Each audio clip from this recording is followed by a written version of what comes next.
There we go. Howdy, folks. What's going on? Welcome back to the Anonymous Investors Podcast. I'm here with your boy God. Well, Today, no, Martin Shkreli is here, and he's going to be dropping some knowledge bombs on you. What's up, God? Talk to the people. Say what's up. what are you live from Allentown, Pennsylvania? Yeah, I'm live from the penitentiary. I'm on the burner right now. You already know.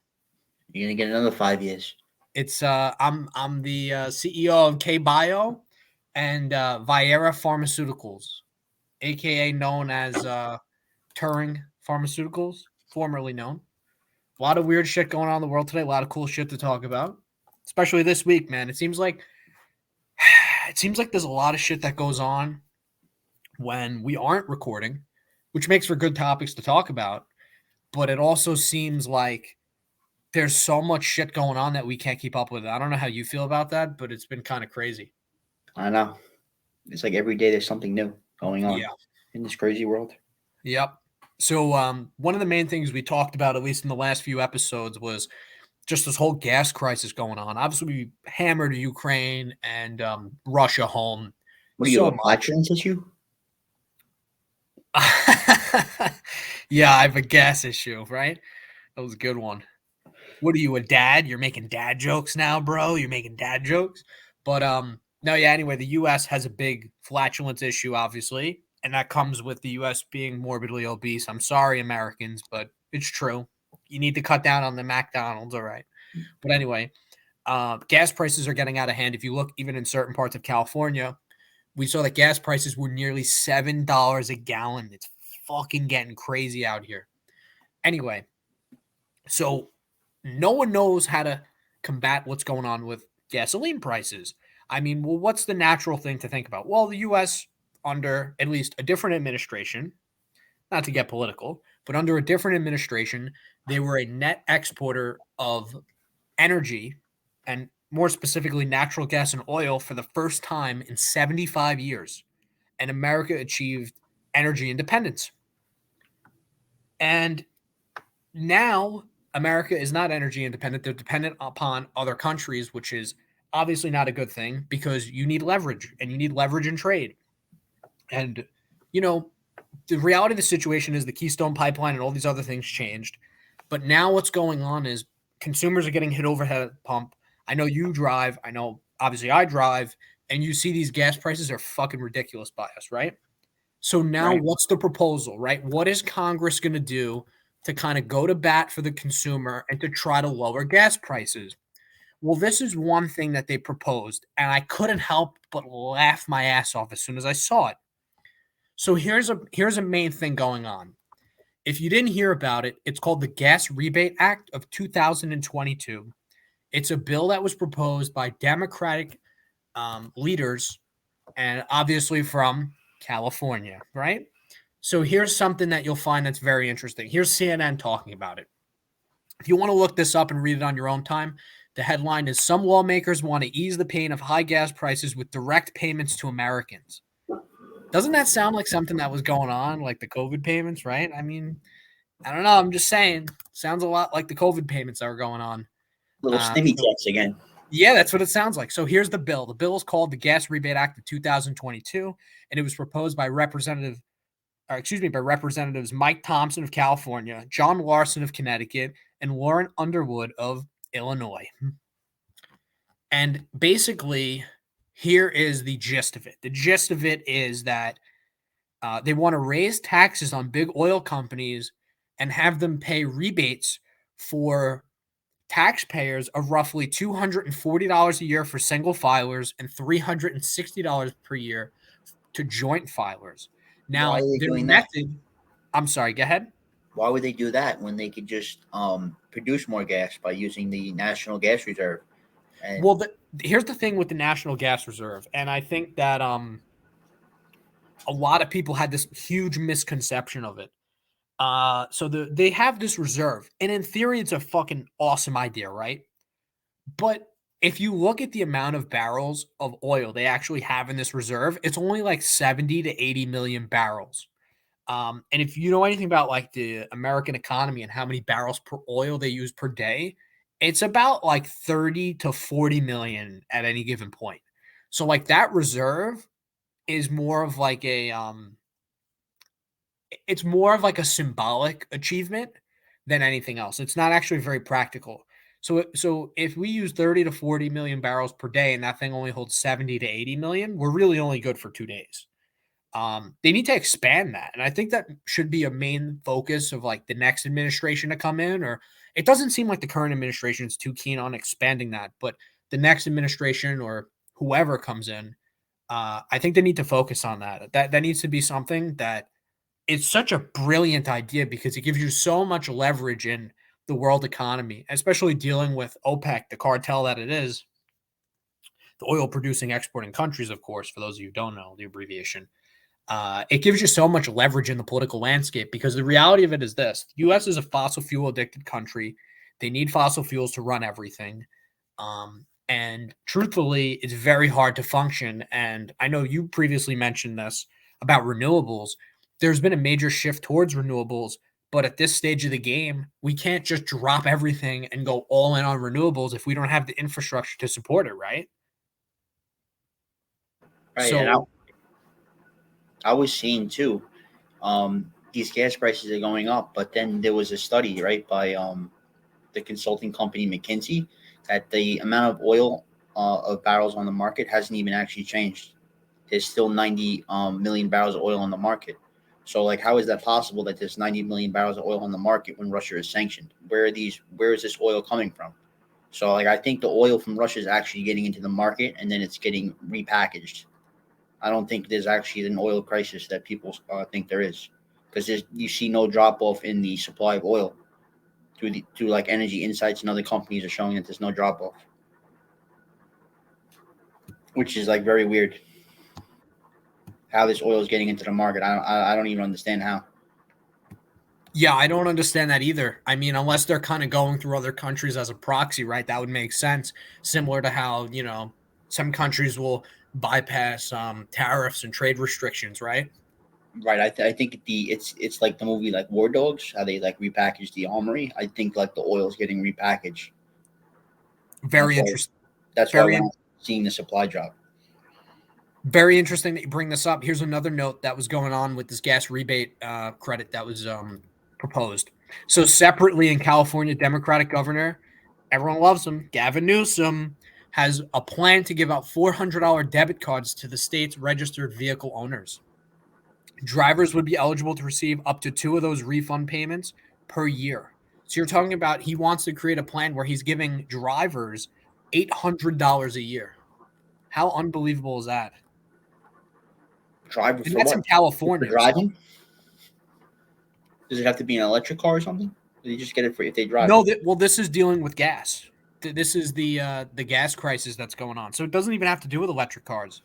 Well, I think a solution to this gas crisis would be to push people towards energy independence and push people towards the electrification of their cars. Then there's going to be less of a demand for gas if they push people towards electric vehicles. I think that's uh, obviously a very viable solution. And why don't they just push more and more people towards electric to decrease the demand?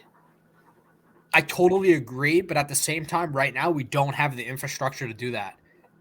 If anything, right now is like such a huge turning point where it should push people towards it should push the government and taxpayers more towards investing in green alternatives. But at the same time, we don't have the infrastructure. Like we need to build up that infrastructure while we're still producing our own gas and natural gas and consuming it. I think we need to focus on energy independence, at least using natural gas and oil, and then at the same time hedge our bet and really hammer home green energy and give tax credits and tax breaks to companies that focus more towards that, and not in the form of like the Green New Deal, right? Where if I'm a developer, a real estate developer, you know, at least with what I did in the past, I worked with a lot of real estate development companies, construction companies, right? And we had developers that like they were getting hit over the head because of the Green New Deal. Like if there are certain materials that they were once able to use. So if you actually look at what you're supposed to use, it's almost like you're building these massive skyscrapers that aren't going to be structurally sound because you're not allowed to use steel, you're not allowed to use, certain types of glass. You're not allowed to use rebar. Like, you might as well just build the buildings out of popsicle sticks and just hope for the best. So it's getting a little unbelievable. But then you have certain companies like Exxon. I remember we spoke about briefly. Exxon was investing more into green energy, right? They've been sort of a big leader in that push. I know you could speak a lot more about that than me, but Exxon looks like they're making major strides to kind of push towards green energy, right? Yeah, Exxon's actually they came up with this, or they're gonna come up with this carbon capture system, because they're releasing a lot of like flare gas into the atmosphere through their natural processes, and they're gonna capture this and then repackage it and then mine Bitcoin with the carbon that they capture, which is an interesting concept, because if you look at the Bitcoin hash rate, the hash rate of the Bitcoin network, and then you look at the capex of like energy costs, like there's literally no extra capex for these gas and oil companies to do this. So they're going to be one of the best positioned. They're going to be one of the best people positioned to capture the upside of Bitcoin.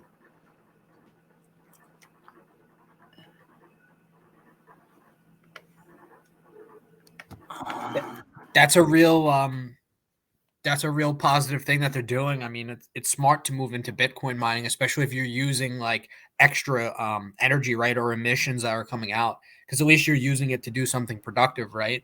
So, as far as Bitcoin and everything related to Bitcoin, I mean, like, where do you see Bitcoin mining going, right? Because there's been so many people publicly who've come out and criticized it, and they've basically come to the conclusion that it almost seems like they don't care about how green the mining has become.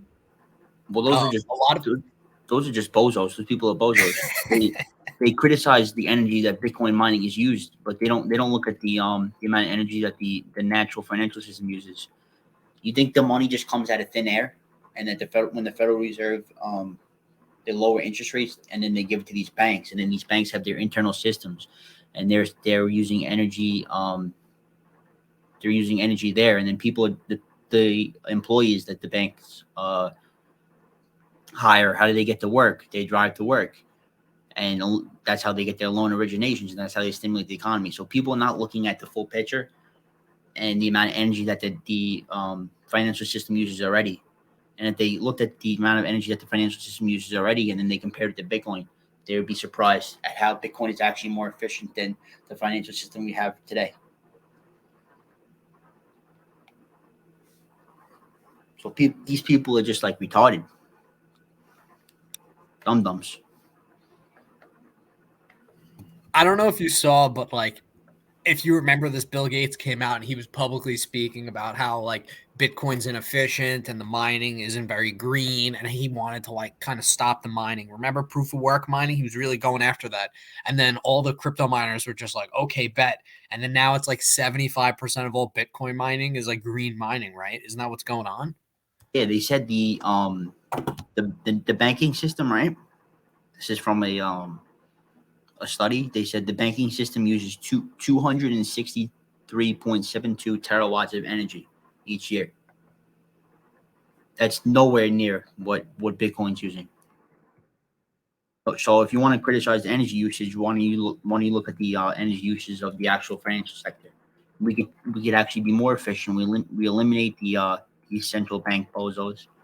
We switch to Bitcoin, and we actually make a progress towards becoming more energy efficient. Because you got to think about too, right? ATMs. You go to ATM, right? That's all energy being used. We plug in. You think the ATM just turns on? Nah, you got to plug that shit into the wall, my dude. Right? You got these banking data centers. You think these banks, they have like these global apps and stock brokerages? You think, oh, it just magically pops up and there's no electric being used there? Nah. Like these people are stupid. They're listening to Peter Schiff, and they don't even know what's really going on in reality. And the other thing that I feel is worth mentioning is that, like, for people who don't know, the traditional financial system operates within what, like an 8-hour window, 5 days a week. So you're talking about a system that's not only very antiquated, but the energy consumption is so much for something that's literally only open for most people anyway, right? Like 90% of people who aren't like institutional traders or market makers or guys in the futures markets and options market, like for 40 or 45 hours a week, the consumption, the energy consumption compared to like the crypto market per se is so much more, right? Isn't it like 5x more? And it's only operating 45 hours a week. Conversely, where the crypto market is 24/7 and it consumes like a fifth of that, right? Right. I think it's one third of the energy usage that That makes sense. One the third, yeah. actual banking sector uses, and that's not even to mention debit cards. Like debit cards, another antiquated form of making payments. Like, why do you need debit cards and all the energy that a debit card uses? Yeah, Dave Ramsey, you want to talk about debit cards. Dave Ramsey preaches debit cards and they don't even have the same fraud protections as credit cards. Not only that, but they also don't offer the same purchase protection either. Like if I use one of my cards and I go and I buy something, typically like it doesn't really depends which credit card issuer you have, but most of them if you have like even a no annual fee card, you typically get anywhere from like 3 to 6 months of purchase protection. So like here's a great innovation, like a company like just to pick any company arbitrarily, like American Express, they'll offer purchase protection on like a new iPhone if you buy a new iPhone. So Apple tries to upsell you on their own insurance, Apple Care, which is typically expensive for the average person. It's anywhere from like $100 to $200. I haven't bought it in a while. I haven't bought a new iPhone in a while, but last I checked, it was about $100 or $200, right? And you're covered for like a year or two. Well, you could get basically Apple Care if you use an American Express no annual fee credit card and you're covered for like half a year. So it's like literally the same thing as Apple Care, but you're covered for less time and it comes for free if you use your card. What now? They're not doing that out of the kindness of their hearts, obviously. They're doing that in a sense of like they want to show you that, hey, look at these perks. You could get everything if you sign up with us. And then they're looking to hit you over the head in interest. But if you're smart and you're a savvy consumer, what you do is you use your credit card, you buy the new tech, you buy the $1,000 iPhone or whatever the cost is, very expensive, 800, 900, $1,000 upwards. Oh, you know what they're doing with iPhones? Apple just announced they're forming a subscription program where you pay a certain amount per month, and then you could switch out your phone whenever you want. So you just pay like a fee per month. That sounds a lot like what T-Mobile does because T-Mobile doesn't do contracts. A lot of people don't know that, but they're an okay, service provider, relative to everyone else. It seems like Verizon, AT&T are the big dogs, but those companies kind of lock you into a contract. It's very similar to what T-Mobile's doing and has done for a while. But I do like the fact that Apple themselves are doing it. That's awesome. So Yeah. how is the affordability of that for like an average person? Like how Well, much per month they're would someone doing research on it now. They think it's going to be between $30 and $40 per month, and then you're going to get Apple Music, Apple Arcade, Apple Fitness, Apple News, and then you can change out your iPhone when a new one comes out. Like you're not locked in, so it's So going to be between $30 to $40 a month. So does that include service as well? No, I think that's just for the phone. Okay, that's not bad. So with Apple Music, would that be like a family plan or anything like that, or no? No, just I think it's going to be just a single for you. That Okay, phone. so it would just be like Apple's main like infrastructure of products, so like Apple News, Apple Music, and then what were the other ones you said? Like Apple Arcade, and And Fitness and Apple News. that's pretty good. That's not bad for $30 a month. That's not too bad. What about Apple TV? Do you get that with it or no? I don't think so. No, I don't think you get that with it. Yeah, Apple TV is not bad. I don't know what it is with Apple. Apple just kind of like I love them as a company. Well, they dropped the ball. They should have bought Disney, and they would have been in a Yeah, much better dude, they position. could have.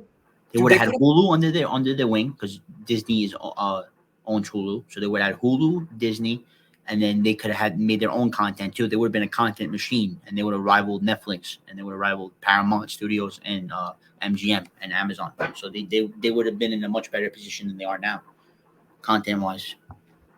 Here's another thing too with Apple. I was reading this recently. At one point in time, they could have bought Disney and they could have bought Netflix. They could have bought both of them at the same time. I don't know if That that is would have went fucking through though, crazy. antitrust wise. I don't think that would have went through. You don't think they would have been able to buy Netflix and Apple? No, I think they would have had to. I think Apple would have had to choose between Netflix and or Disney. I don't think they would allow those two. Those are like the basically only two big competitors in the market is Hulu and then Netflix. So I don't think you would be able to consolidate them all. I think antitrust would come down on them. I think Disney's infinitely more valuable. Like you look at the brands that Disney owns, Marvel, obviously the traditional Disney figures that they have, Mickey Mouse, Minnie Mouse, you know, Goofy, Donald Duck, all those characters that everyone knows, the older crowd knows. But then you have some other characters too that are like these new films that they've been doing. Like, oh, bro, Pixar. Pixar's the biggest thing. If you want to talk about a moneymaker for Disney, bro, Pixar like prints money, prints money. They are literally the best animation studio on the planet. Like, it's not even close. If you compare any of these other movies that come out, animated films, DreamWorks, doesn't matter. They can't compete. They can't compete at all. I'm a big Disney guy. I know a lot about them as far as like a lot of this. It's a fascinating company to follow. Like if you actually follow what they've done in the last like 30 or 40 years, like dude, Disney. I don't know if do you know a lot about Disney or not really like the corporate history? Because I'll touch on that a little bit if you want me to. Yeah, sure. All right, so like obviously Walt Disney founded the company, built the company, right? He had like Roy Disney in there, who I believe was his nephew, and then also Walt Disney's brother was involved with the company for quite some time as well. But basically, Walt Disney had this whole idea of like, you know, creating the brand, creating Mickey Mouse, and then like kind of getting into filmmaking, and he did that for quite some time up until his death. And then, you know, he opened Disney World in Florida. That was like his grand vision. But unfortunately, he died before Disney World in Florida opened, right? So his whole idea was like make films and take everything that he makes from animating and kind of put it into theme parks, which was like kind of his master plan, right? Um, so it's fascinating how he even came to like opening Disney World too in Florida. So he purchased all the land through like different shell companies he created. So he would go to people and just offer them like a ridiculous amount of money through like some random shell company that could be called like Michael Jackson LLC or whatever. And then just buy the person's fucking land. And then he'd have another one called like Shit Fuck LLC and just buy everyone's land. So no one knew what was going on. And then by the time people kind of found out, he already owned like most of Central Florida, like in Orlando. And then obviously built the theme park. But after his death, there was kind of like a power grab that was going on because there were people who at Disney kind of wanted to carry out the same vision that Walt Disney had and focus in on making like animated films and making like children's movies. And then there were people who were kind of more of like corporate raiders. So there was one point where like Disney was going to fall victim to like corporate raiders. So to save the company, like Roy Disney kind of stepped in and he picked Michael Eisner to like take over the company. And this is all fascinating stuff. Defunct Land has like an awesome series on Disney videos. If you want to learn about that, I highly recommend anyone who's interested in this type of stuff to go and check out his channel. Phenomenal channel. Focuses mostly on like the history of Disney, but also like rides that were very popular at their time for either being infamously popular, like shitty rides, or like really good rides that unfortunately Disney had to cut because they couldn't process like enough people through the ride per hour. So like one of the best rides in Disney's history, just as an example, like offhand, it's called 10,000 Leagues Under the Sea, but it's everyone says this is like Disney's best freaking ride, right? But like they don't have it in any of their American parks because they can't process enough people through the ride. So like people would wait on massive lines just to get on this ride and like they would have no shot of getting on. So you're talking about 3 or 4 hour waits minimum on like a slow day for this ride. And there's no way these people would get on the ride because they'd have these submarines that would go around, and in each submarine they'd only fit like 15 to 20 people, and they have a line of like 500 people. So like it's just not going to happen. You have like 3 submarines, and the ride itself is like 10 minutes. So you're talking about maybe you get to like I don't know 1,000 people every like 2 or 3 hours, and the line just like never ends. So they kind of replaced a bunch of these rides that were old school like that with newer rides with you know shorter durations and stuff like that. But there's a lot of logistics that goes into Disney. But anyway, Michael Eisner is like the most controversial figure in Disney because he, at the same time, he's like the best thing and the worst thing to happen to the company. he was like a phenomenal businessman, like understood everything from a business perspective, but he got like super ambitious. And he opened up all the theme parks. So like Tokyo Disney, he opened up. Um he also opened one up in Hong Kong. Hong Kong and Euro Disney. Euro Disney is like Disneyland Paris, and most people consider Euro Disney to be like the worst one. Like in terms of profitability, I think they had one profitable year, and that But was what it. about Disney Hong Kong? So Disney Hong Kong was interesting, because they originally opened there while the British still occupied Hong Kong. So the British turned over Hong Kong to the Chinese government in, I believe, the late 90s. And before that, Disney opened Hong Kong, which was interesting because their main draw was like, okay, we have a Disney park in China, so we'll get mainland Chinese tourists to go to Hong Kong to visit it. And then at some point, when um, Bob Iger, I was drawing a blank there. When Bob Iger took over, he was just like, we're building a park in Shanghai, and then that was it. So then they built Disney in Shanghai. So now no one goes to Hong Kong because if when you look at the topography, uh, at least geographically, of like who, where most people live in China, they live in mainland China. Like China has one of the world's largest populations, and most of the people live in like Shanghai, Beijing, and any of the mainland areas. So they don't. So Hong Kong is pretty like heavily populated, but it's not populated enough for like them to build a park there. But that was like their way into China, kind of. So they built this park, and then eventually they opened Shanghai, and the people in Hong Kong were like really upset about that because they knew that most of their traffic was from, at least tourism was from mainland China, mainland Chinese tourists. So then they opened up in Shanghai, and then that was it. Like Shanghai just kind of, like Hong Kong, they still have Disney is one of those weird companies that like, even though they bleed money with Euro Disney. Oh, and Euro Disney almost bankrupted Disney itself. Like they literally almost went bankrupt. Um, but under Eisner, they devised this like business model where, I don't know if you saw this, like Disney Sea. It's in Tokyo. It's fascinating. Everyone says it's like the best Disney park, and the funniest part is that Disney just licensed out all their likeness for like characters and rides, and they let this company called, you could look this up if you want. It's very interesting to read about.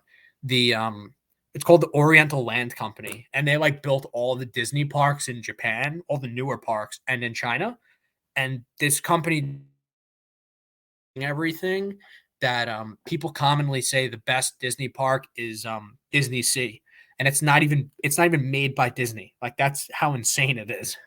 And people like Disney Tokyo and a lot of these other places too. And it's hilarious because these are the best Disney parks, at least commonly cited by Disney enthusiasts, and they weren't even built by Disney.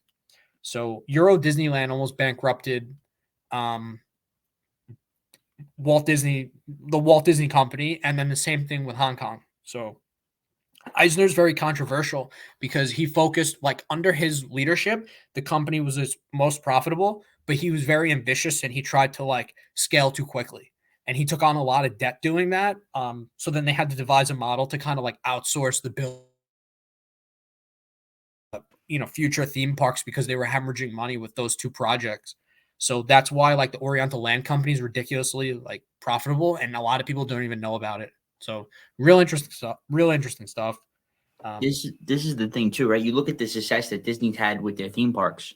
Why doesn't like a Netflix or Hulu make their own theme parks and use the content that they generate to basically have their own theme parks with their characters and everything like that?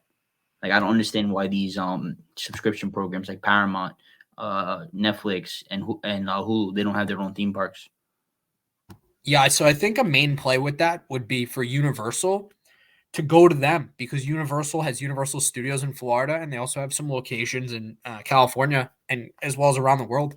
If I was Netflix or Hulu, any of these Disney competitors, I'd go right to Universal and just honestly license out the likeness of characters. Make a Stranger Things ride. You know how many people would go on that Big ride, games, that Stranger would be Things? nuts. That would be amazing. That would be incredible. Right, these So rides would go nuts, absolutely nuts. yeah, and it's cool too because you know that Universal would obviously do this. Like, there's no reason why you shouldn't go to these other companies and say, hey, We have a hit Netflix show. We've got, Stranger Things. That would be a phenomenal ride. Like, think about, I don't know if you've ever been to Universal in Orlando where they have that Harry Potter ride, but that's another great ride that they've recently built. Something similar to that, but make it Stranger Things themed. Like, they have ET. It's like, okay, great. You have ET. ET's a shitty ride now. Like, it's so outdated. They don't do anything with it. I love ET. ET's classic, like a classic movie, great Spielberg film. I mean, really, it doesn't get more iconic than that. Like, when you think of Universal, you think of ET, but like, you don't need an ET ride anymore. And then also, they have a bunch of Star Wars rides in Universal still, because that was before it was owned by Disney. If I was Disney, I'd be like, listen, bozos, like, you got to shut that shit down. Like, we own Star Wars now, so like, you can't have Star Wars rides in there because we have Star Wars Land in our parks. So now, because we own the rights, like, we're kind of going to claw it back or whatever, or however long they own the rights to having Star Wars rides. Like, if I was Universal, I'd be thinking of very quickly. I'd be trying to think of alternatives. So I also think that Disney. We previously spoke about this off stream or off the air. We spoke about how Disney owns 21st Century Fox, so I believe that Disney, like, in an indirect way, owns The Simpsons, because 21st Century Fox was, they own The Simpsons, like, and the likeness. So that's another thing. Universal has like The Simpsons Land, and I think it's The Simpsons is a little bit of like mature humor for Disney. So like, they kind of own it as like, they own it sort of, but like, they won't directly claim ownership of it, and they won't incorporate any of that into their parks, which I think is kind of silly, because Disney, everyone knows Disney as like this clean cut family company, but at the same time, like, that would be good to have like a nice change of pace and maybe have something a little bit geared more towards like adolescents or adults. Maybe like a segment of a park or something. They should do that. And like, that's another thing too. I don't know about you, but if I'm Disney and I own The Simpsons indirectly by owning 21st Century Fox, and you have a section of your park that's dedicated to The Simpsons, and it's a giant area, like, I'm going to hit you over the head if you want to continue to have that Simpsons area in your park. So I don't understand why they don't do that. It doesn't really make any sense. So again, Universal should look to like new and up and coming brands, and these licensing deals like Netflix and Hulu and even Amazon. Amazon has their own original shows, which are obviously aren't as good as like Netflix's shows or Hulu's original shows, but at the same time, it's like there's no reason why you can't license out some of these things. NBC was smart, by the way. I don't know if you saw this. NBC is smart because obviously they made Peacock and like they have The Office on there, and I'm sure at some point they'll move Seinfeld over after Seinfeld's done on Netflix and whatever, because it's on Netflix and Hulu, I believe, right now, but it'll eventually be on Peacock because NBC owns the rights to that show. But NBC, they licensed out the Jimmy Fallon ride. I don't know if you've ever seen that. It was a decent ride, but they licensed that out, and they were smart because they know that people love the Tonight Show, and it's a huge part of American culture. It's more of like an establishment outlet. But I thought like that was a big time power play because as much as the younger generations don't really care too much for late night television, um, it's smart because it'll draw in a lot of the older crowd that really kind of grew up with the Tonight Show, and they would kind of reminisce about watching Johnny Carson have these up and coming comedians on, and famous celebrities, right? And Jay Leno was on there for quite some time too. So there's a lot of older people that will like that. So it appeals to the older demographic that still regularly watches the Tonight Show or any sort of like conventional media outlet. Right. But yeah. What was going on? You said you recently saw a video about Dave Ramsey. What was going on? Yes, I'm glad you brought that up. I got on a little bit of a tangent there, but yeah, I brought him up when we were talking about debit cards. So Dave Ramsey, we just spoke about crypto too with Exxon. So getting back on track here, I digress.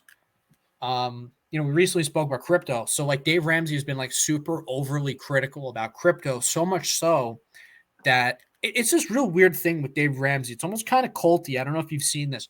His employees, they all share the same opinion as him when it comes to money. Now, Well, they're not allowed to have their own opinions. If they have a different opinion, they get fired. Well, like, you think if one of his employees, if that's true, he said, like, I have a credit card. You think he would still hire them? I think if someone said to him, like, I have a credit card, and they were an employee of his, I think he would fire him. I don't know what the grounds are there. I'm not Dave Ramsey. I don't work for him, so I don't know what the case is. But I do know this. So recently I came across this video. I don't know if you've seen it. Dave Ramsey's employees, I believe it was John Delaney and George. I don't know if you've seen this George fella. Glasses, he's got the beard, ginger. He seems like an interesting guy. He had some good tips about, managing money and budgeting and things like that. But dude, they are so fervently against cryptocurrency. It is unbelievable. Like these guys are the mental gymnastics that they do to try and discredit cryptocurrency is hilarious. I got a segment here I'd like to show you. It's a couple minutes long. We'll play the segment out, and then we'll offer our thoughts at the end. But it is unbelievable what these people do. I mean, like I said, the mental gymnastics. You're going to be blown away when you hear this. Wait till you hear this. Unbelievable stuff here. So here we go. So the title of the video, if you want to follow along or go back and watch this at a later point, it's Ramsey Show reacts to horrible crypto advice on TikTok. So there is a lot of bad advice on TikTok. We see a lot of young people going on there, people running their mouth. They don't know shit about finance. They don't know anything about investing, but they're going on there and they're running their mouth or whatever. They're just parroting what people like us say, who are professionals, who work in the profession, who have, a well-documented long track record of, generating glorious amounts of alpha. Okay. And for those of you who don't know, alpha is just excess returns over the market. So the 100-year average of the stock market, adjusted for dividends reinvested and inflation, is about 7%. People commonly cite 10% that does not factor in inflation. So 7% is the true 100-year market average. I know, and at least in my case with my portfolio, and particularly with equities, I've more than beaten that in my 12-year history of investing. It's actually like 10 years pretty much. Yeah, that's when I kind of got into it. I know God's the same way. He's had a very long proven track record. How we came to become friends, and that's a whole nother story for another day. Maybe we'll touch upon that in a later episode. But we became, basically, the TLDR is we too long didn't read. We became friends because of our shared interest in equities and investing, which is why we have this show to begin with. But anyway, I digress. So here we go. Ramsey's Show reacts to horrible TikTok advice regarding cryptocurrency. So here we go. This will be really funny. I know you guys will enjoy this.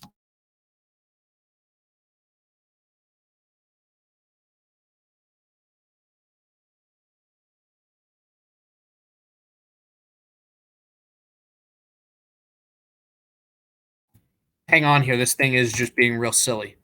So let me see if I can find this here. Here we go. All right, here we go. People could always fast forward, Yeah, let me know if you could hear this, because we've been having some issues here with the audio.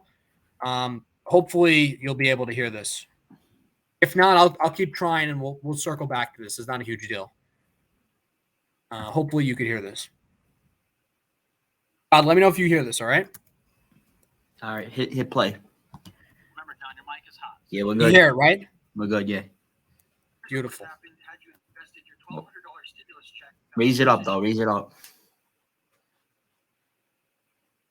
Pump up the volume. Pump up the volume.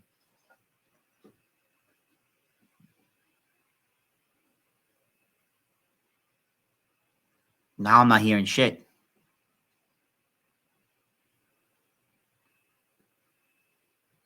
Oh, you really don't hear it? What the hell? No, All right. it was on and then it came off. All right, hang on. I don't know what the hell's going on here. Just give me 1 second, folks. Bear with us. Software's bugging out today, but nonetheless. All right, I'll play it now. Let me know you hear this. So choose your words. Good. We're good? Here's what would have happened had Beautiful. you invested your $1,200 stimulus check that was first issued on April 12, 2020 into these top 10 most popular cryptocurrencies. $1,200 investment into Bitcoin today would now be worth $7,538. $1,200 investment into Ethereum would be worth $22,929. Into ADA would now be worth $76,363. Into BNB would now be worth $28,720. $1,200 investment into XRP would now be worth $5,873. Into Solana would be worth a whopping $210,389. Into Chainlink would be worth $8,499. $544. I think he's just making them up. Would be worth $126,000. Look at this idiot smiling, thinking he has a point. Fucking bozo. A $1,200 investment into Terra Luna would now be worth $180,000. Well, George, my There we hemorrhoids go. are back. There they Hemorrhoids are. are back. They're back, John. Wow. You know what else is cool? If I had not gone to Taco Bell yesterday, I wouldn't have indigestion. Is that how that works? You know what he didn't play? He didn't play the other 10. Gosh, dude. So let's just recap what just happened, John. First of all, I think he made up about 17 words in there. How do people just keep up, man? And here's the other thing. Hindsight is 20/20. John, you're an idiot. If you invested in Apple in Pause. 1984, just $100, you'd be a millionaire by But you now. know, if you invested in 1806 and put some money in Ford shares, you'd be a gajillionaire. So, John, I was just in Vegas, and I put 16 black, and I went all in on it. I won big. You should also put 16 on black next time you go, Yeah, because that's the winning number. this is such a terrible use of statistics. Everybody, jeez. I don't know if we can call it statistics. I think professors all over are angry right now. Well, it's just this. It's this. No, man. You got John Albrechthy, America. You do have me Look all what right. you did. Because I hate the manipulation of data to A, make people feel dumb, Oh my Ford. fucking god, I hate this guy. could have made. And I'm not even going to go should have, because we actually have real data of what these things are worth. Fucking redneck. Yeah, Hold on a producer- second. We'll reserve our thoughts until the end. Don't worry.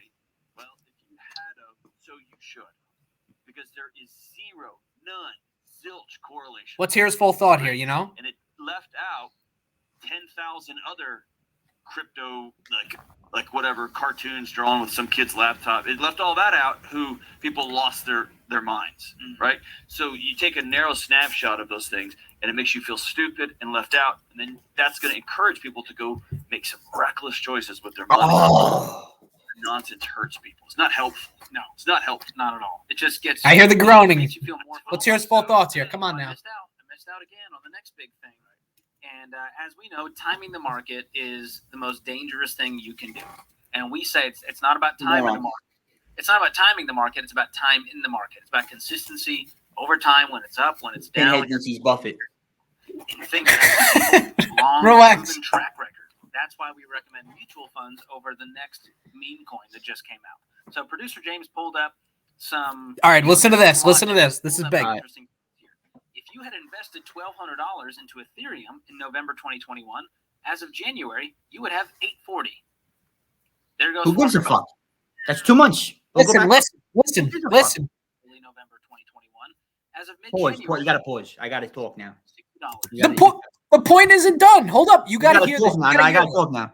He said if you invested 1,200 in Ethereum in November, you would have Yes. 840. Okay, if you Right. invested 1,200 in November, right now you would have about 400 in the stock market because it fucking declined 66%. So you have to compare everything relatively. This guy's a fucking complete bozo. Exactly. This is what the producer gave them. So just listen to the rest of this. Listen to how ridiculous this is. I wanted to play the whole segment for you. I knew this was going to happen. By the way, folks, I don't know if you know this, but God, I'm a big crypto guy too, but God, he hates these motherfuckers that come in with their bullshit facts. And you know what? I love watching it. I'm a little bit of a troll here. That's why I picked this segment, because I know that I could see the smoke coming out of his ears about John Delaney. Look at that little grin on John Delaney's face.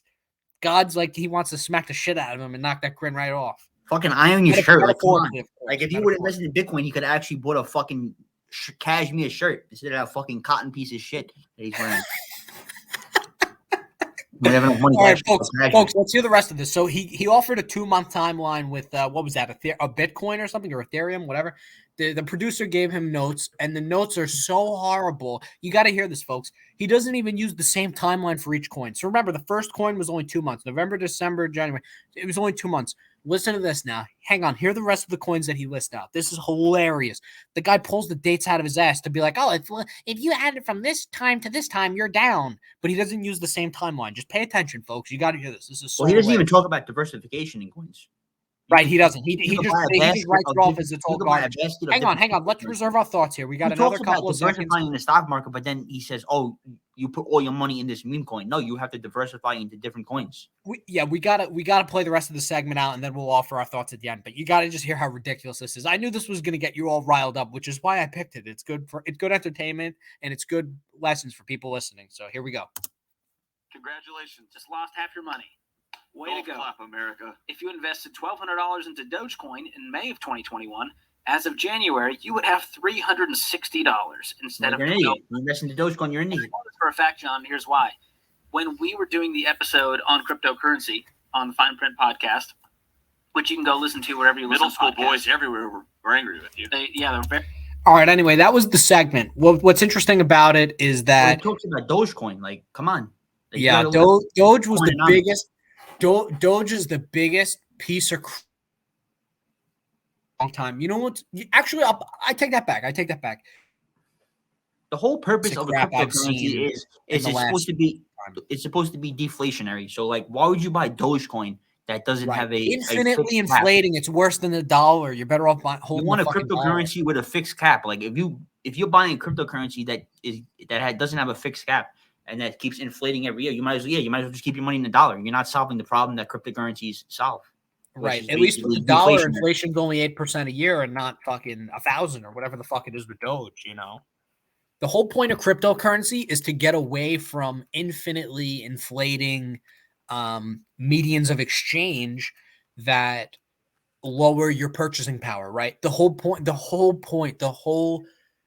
crux of crypto when it first started, you read the Satoshi's white paper, it's literally geared around we need to get away from the banking system, the U.S. financial system, which is at that point, 2008, 2009, even today, is the global financial system. The whole crux of it is Satoshi saying we need an alternative. Not that it needs to be as big or as robust as the U.S. financial system, but we need an alternative system where we could preserve purchasing power, which is that is the thesis for Bitcoin, right? The whole fixed supply, 21 million.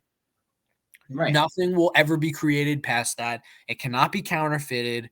Once enough people agree that it has value and they see the use of it and they see the divisibility of it and the ease of access and ease of use, it will become widely adopted and widely accepted as an Right. alternative. There has to be Now, a reason for the medium of exchange. Like if you have a cryptocurrency that you could use that you can only use on, say, let's say Amazon created their own cryptocurrency and you had to buy that cryptocurrency to basically buy an item on Amazon, that would have value. You can't just go around buying a piece of shit cryptocurrency that's not a medium of exchange, that's inflationary, that has no utility, and then expect, oh, I lost all my money. It was a meme coin. Like, what the hell are you doing? You got to spend hours and hours of research. You can't just wake up one day and say, oh, I'm going to strike rich. Pull that slot machine. That's what these people on Dave Ramsey, they like to think. Yeah, They Dave. spend more time on their tractors instead of fucking talking about cryptocurrency. This is too technological for them. Look, I don't have a problem with Dave Ramsey listeners. I think they're people trying to better themselves financially, and I don't see anything wrong with that. It's just that I think they're going to the wrong person. Just like anything else, right? God, I know this is something that you'll really appreciate that I have to say. Just like you diversify in your portfolio, you should diversify opinions. That's something that a lot of people don't do nowadays, right? You have to diversify opinions, and you have to diversify the informational intake of opinions. So just like if you go to a news outlet, let's say that you're Republican, you should listen to liberal news outlets, right? You should listen to moderate news outlets. You should listen to socialist news outlets. Or vice versa. If you're on the left side of the spectrum, if you're on the left side of the political spectrum, you need to listen to opinions from everyone, because it's what creates a more well-rounded person and will give you a broader view of the world. So just like with financial advice, if you listen to Dave Ramsey, you shouldn't just religiously listen to Dave Ramsey. Dave Ramsey is proof that his formula works for him. It's not proof that it's going to work for you. It's proof that it worked for him and it worked for a lot of other people. So it might work for you. But the reality of it is this. Dave Ramsey proposes buying your house in cash. Okay. If you live in, I don't know if Dave Ramsey is well aware of this, but the large majority of Americans live in coastal Moronic.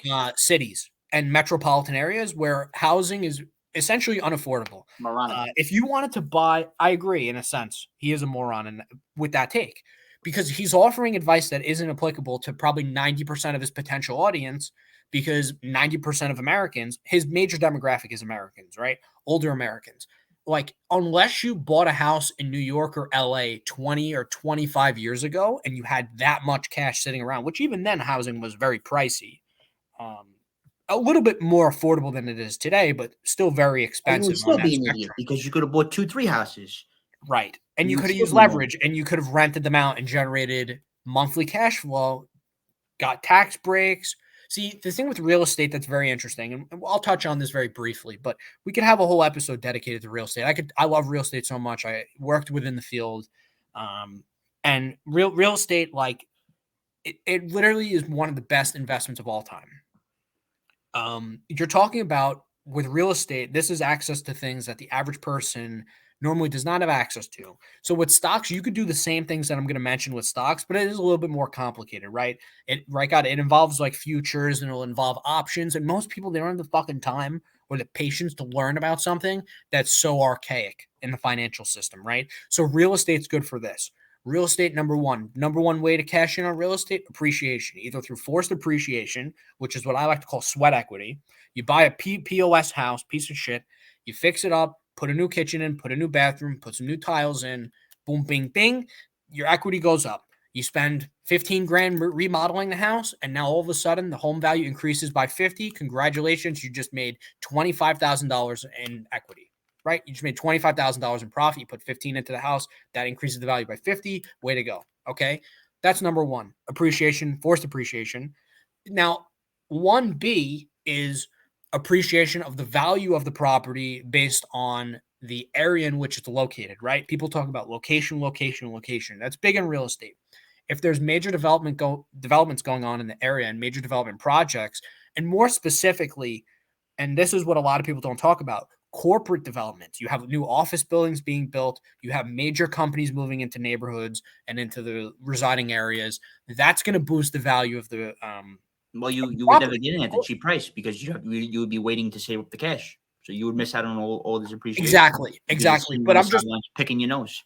Exactly. So just to touch on the other major areas to make money in real estate, appreciation, that's number one. And I'm going to very, very basically cover this. We can go into this in depth in another episode, which I think we definitely should, because this is something that can help a lot of people and it can improve lives. So, and we believe, like we said in the past, on the Anonymous Investors podcast, we believe in the democratization of information. Anything that we could put out there that has helped us in our personal lives or helped us with our experiences, we believe that everyone should have access to, because it creates a better society and it'll create a situation where people will be happier, morale will be better. And when people are doing better financially, there's less crime. There's also more availability to resources. It also puts people in a position to where they can pursue endeavors that will be more constructive to society. Because if you have a group of people in society that are down on their luck, or they're distraught and they're very upset with their circumstances, it doesn't make for a productive society. And it also doesn't help people who are high performers in that society, because now you have, at least what's going on nowadays, at least with what it seems like there's class warfare and division that's happening, that is being perpetrated by people who are seemingly putting themselves outside of that scope. And if you don't believe me, go on Elon Musk's Twitter. Like, look at all the people that tweet him and they say horrible shit. He seems like a nice guy to me. Like, I mean, look, he's a hard ass. Like, I probably wouldn't want to work for him. I'm not going to lie. I love him. I love him as like an innovator. I think he's a lazy guy, but I probably wouldn't want to work for him, only because he seems very demanding. Right, you're lazy. I've heard stories that, people who work for him, like someone will take off because, there was one guy who took off because his wife had a kid and then he wasn't in work the next day. And then Elon emailed him and was like, this, what we're doing at this company is really important. Like, you can't be taken off. I don't care if your wife had a kid or whatever. And like, that kind of rubs me the wrong way. But at the same time, like, I respect the grind, like anyone who's a high performer like that and has high demands of everyone. And he's a leader. He's not a boss. Like, the difference between a boss and a leader is kind of like, a boss will tell you what to do. A leader will do it with you. So like, he's busting his ass. Like, he's infamously known for working 80, 90-hour weeks, sleeping on the couch in the office. I think when they were really making a big push to get Model 3 production out during the early stages of Tesla's profitability, right, he was sleeping on the factory floor. Like, this dude's a fucking savage. Like, this guy's a fucking dog. Then I saw, what was it, Grimes says that he lives like he's a hermit and lives in like a $50,000 house. And remember, the mattress was all fucked up on her side and he wouldn't buy a new mattress. He put himself in that mindset of like, even though he's a billionaire, he sold all of his possessions. Like, he lives like a hermit, kind of. He was living in the SpaceX factory for quite some time. And like, the reason he does that is because he wants to put himself mentally in that position to where he was when he started Zip2, right? And him and Kimball, they were living out of that office. They rented an office space for their business. He was sleeping on the floor and sleeping on the couch in that office, and he's putting himself in that mindset of like, I got to make this work, otherwise, it's the end of me. So I respect his like grind as far as that's concerned, because I think that you see a lot of people get complacent. I think Bezos is pretty fucking complacent. He built Amazon, he did a lot of good in that respect, could do more. But I think that he's very lazy now and he doesn't really give a shit. And that seems to be the case because he's spending more time on his yacht and not really innovating and kind of leaving everything with Amazon for Andy Jassy to run, who's a phenomenal early Amazon employee. A lot of cool shit about him. But back to real estate, though. So the main point was, getting off topic here, but this is all stuff that's very interesting to talk about. And I know you guys like listening to this. But so this appreciation was the main one. Second is cash flow, of course, monthly income coming in, of course. The third thing is equity. So the value, and that ties back into appreciation, but more so like you take out a mortgage, like 30-year mortgage, 15-year mortgage, whatever. You're making monthly payments towards the mortgage, which is then going to increase your position, your equity holding in the house. So in that sense, we would call that mortgage pay down. And we'd also call that like equity buildup. Just through the progression of time and making your payments by using the base.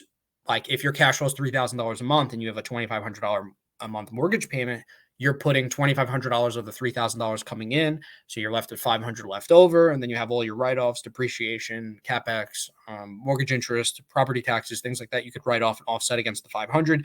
You in all likelihood wouldn't pay taxes on that because of the depreciation itself is going to create a situation where you actually get a tax break, which leads into my next point, which is the potential tax breaks. And these are all things that you, for the most part, miss out on if you own a property outright and you take Dave Ramsey's advice in a sense of like just buying the properties in cash, which, again, if you live in California, good luck. If you live in California and you could save up enough money to buy your house in cash, let me know. Let me know. Seriously, I'll give you $1,000. Like, it's not going to happen. If you live in New York and you want to fucking buy and I'm saying that figuratively, obviously, that do not take me up on that because I will not pay you, because the odds are if you could buy your house in cash in New York or California, you're probably from a pretty well-off background or you're like super high income earner to where you could do that. But for the majority of people, like 99% of people will not make enough money a year to even be able to buy a house in cash within, I don't know, the next 10 or 15 years, right, God? Like, the average person in New York's making what? Like, let's say you make $100K a year. Like, by the time you save enough money up, the home values will like have doubled, right? Or like close to doubled, at least in New York and California. That's been the trend, right? Right. You're going to keep chasing the home price. You're never going to be able to buy a home.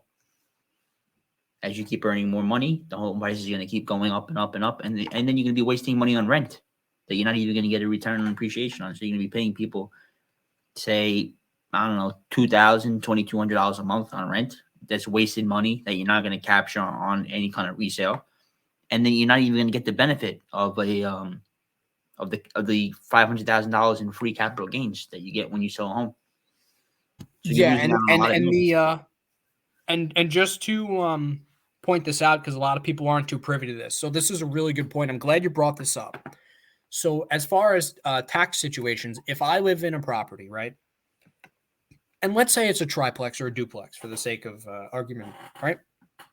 So I live in a triplex or duplex. God lives in one of the other units, and I have Joe Mama. Joe Mama is my third tenant. Okay, we have my second tenant. We have a triplex. I live in one unit. God lives in one, and then Joe Mama lives in the other. Wait, you know who lives in the other unit? Oh, Wait, listen. This is the guy that lives in the other unit. Okay, right? You ready? I'm ready.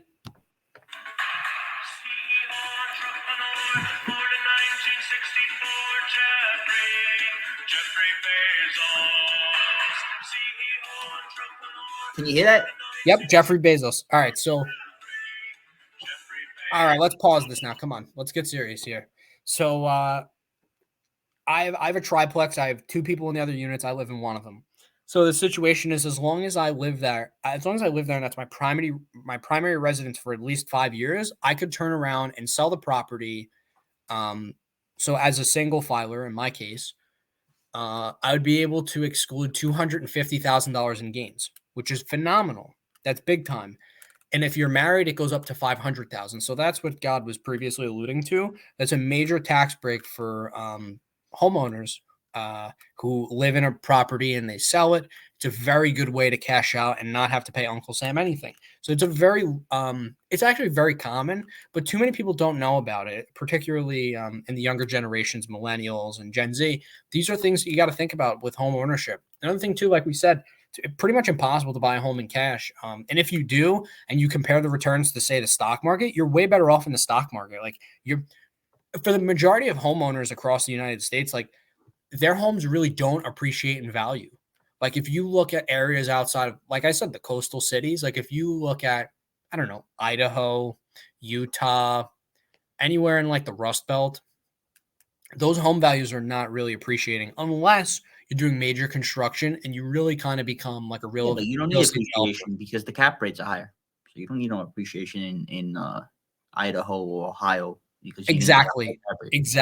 And how I look at appreciation is the cherry on top, right? You really should be buying properties for the cash flow. You have to look at the cap rate. So he brings up cap rates, which is another phenomenal.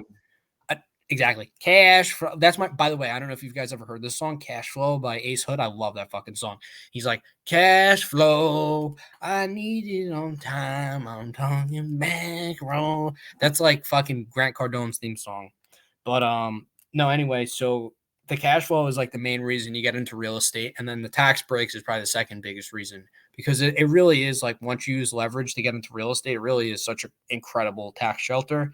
And the barrier to entry for real estate is obviously greater than stocks, right? Like, we're in a weird situation where like you could buy fractional shares in companies, which is kind of nuts. But for like $1,000 or $2,000, like you could become a shareholder in like pretty much every major American company, like even Amazon. I saw split. What was that, like a 20-1 split? I saw that, it was like 2 weeks ago. I mean, you got real estate syndicates too. When you got what's that other that there's this platform that you can buy real estate on. But yeah, they charge exorbitant fees. Crowd something, right? Yeah, something like it's like a real estate platform.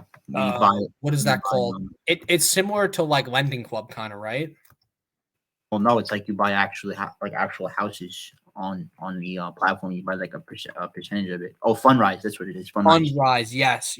But the fees are ridiculous. I think there's like a 2% fee, and then there's like a $500 advisory fee. And then there's like management fees and et cetera. And it's like they're diluting away your whole returns. Yeah. And Fundrise, the shares that you buy in these homes, they're not really liquid because it's not on like a market like, the New York Stock Exchange or the NASDAQ. So it is a little tough to sell them. Well, that's in the prospectus in the beginning, it wasn't really that liquid, but they actually improved like their liquidity because they have like a set amount of cash aside. And they use that to buy back shares if you want to sell them. So like Fundrise will buy back your shares to create liquidity in the market. But when they first started, like I think it was in like around 2011, 2010, like it wasn't liquid at all. Now at least you get some sort of liquidity. But like they only promise to buy back a certain percentage of the shares. So like if you're not if you don't make the cut, then you're gonna have no liquidity for your shares. And it's interesting that you bring that up because liquidity is everything in that market. But at the same time, like, what's to stop you from just like buying a REIT, like if you really want to get into like that residential real estate space, which is booming right now, like just buy a REIT. Like you'll have more exposure to properties and you'll be in a more liquid market, right? So people always go, REIT, it's a piece of paper. It's actually the best instrument to use, a REIT. People like to go like, oh, it's a piece of paper. That's what people always say, like Grant Cardone. Everyone, it's a piece of paper. It's a piece of paper. But like it's the most liquid instrument. You're not paying an exorbitant amount of advisory fees because these REITs have like massive scale, and you're getting into like some of the best deals. Some of these managers are like some of the best real estate investors in the world. Absolutely, and they manage. Whoa, hello. Yeah. All right. There's some weird echo. You hear that? No, I didn't hear anything. But what were you saying? Oh, okay. I was gonna say that there are some major REIT investors and large companies. I think the one downside I'd say with REITs is that they're not as quick to pull the trigger and kind of work on deals as they should be. But that just comes with red tape with most corporations, right? Pretty fast. I mean, oh no, they do. But I'm just saying a lot of these other REITs, like there's a lot of red tape that comes with being a big company, and this is just a main problem with corporations in general. I know we spoke about this a little bit in the past, but and I always believe inherently most large corporations are like mismanaged, or at least they're not running at optimal efficiency. So that's where a guy like Carl Icahn will step in, or Bill Ackman, or David Einhorn, like any of these other big major activist investors. That's kind of where they make their bread and butter. Like they step into companies that are traditionally well run, but maybe they go through a period where they have incompetent management, and they kind of look to shake up the board and put their own guys in that will help bring the company back to number one rule, which is profitability. And how do we get there? And how do we become more profitable? How do we trim the fat? Right. It's not all about revenue growth. It's about profitability. Right. And so just back to this crypto, because we did go on a big real estate tangent here, and real estate's great. We'll do a dedicated episode to real estate. I could talk about that till I'm blue in the face, and I could give you some more tips and tricks regarding different tax breaks and different, viable investment methods for real estate, and what to look for in a deal specifically. But going back to God, you're right. Yep. All right. Can you go on mute for when we're talking? I think that's like probably a good move. Yeah, there's like some weird feedback glitch going on. We haven't had that in the past. So when we're done talking, like you'll know, you won't hear it really anymore. But there was this weird feedback thing going on. Anyway, I digress. But back to like Dave Ramsey. So Dave Ramsey, like this segment, there are so many problems with it. So we played out this segment. God was talking like throughout the segment. I really tried to like kind of hold back until the end. But if you looked at the timeline of like the coins that first of all, the coins that he's comparing, it's based on this TikTok, and the timelines aren't even accurate, right? He opens up, he compares something from November to what it is in January. Keep in mind, this video was recently posted. This video was posted March 21st, which means in all likelihood, the segment is from March, right? I would hope that you're not uploading videos that are over 30, with the content's over 30 days old. Otherwise, Dave Ramsey should really fire his social media team and YouTube team. Otherwise, I can't imagine. They have cameras in the studio. They're ripping audio and visual at the same time. There's hardly any editing that needs to happen. Like, just literally rip it out of the entire segment, like we do with our clips. Like we record our whole podcast segment, and then we listen back to it. We jot down timestamps, and we rip clips. Like, there's a few clips that we'll probably take from each episode, probably about 2 or 3 clips from each podcast episode. And I'm sure that Dave Ramsey's team does the same thing. But nonetheless, the timelines aren't even the same. The timelines are the first thing that he talks about. He pulls something, I believe he says November to January. So it's like, okay, great. You're comparing 2 months. Like, wonderful. And I think this was the producer. Fire the producer. He's not even using the same timeline.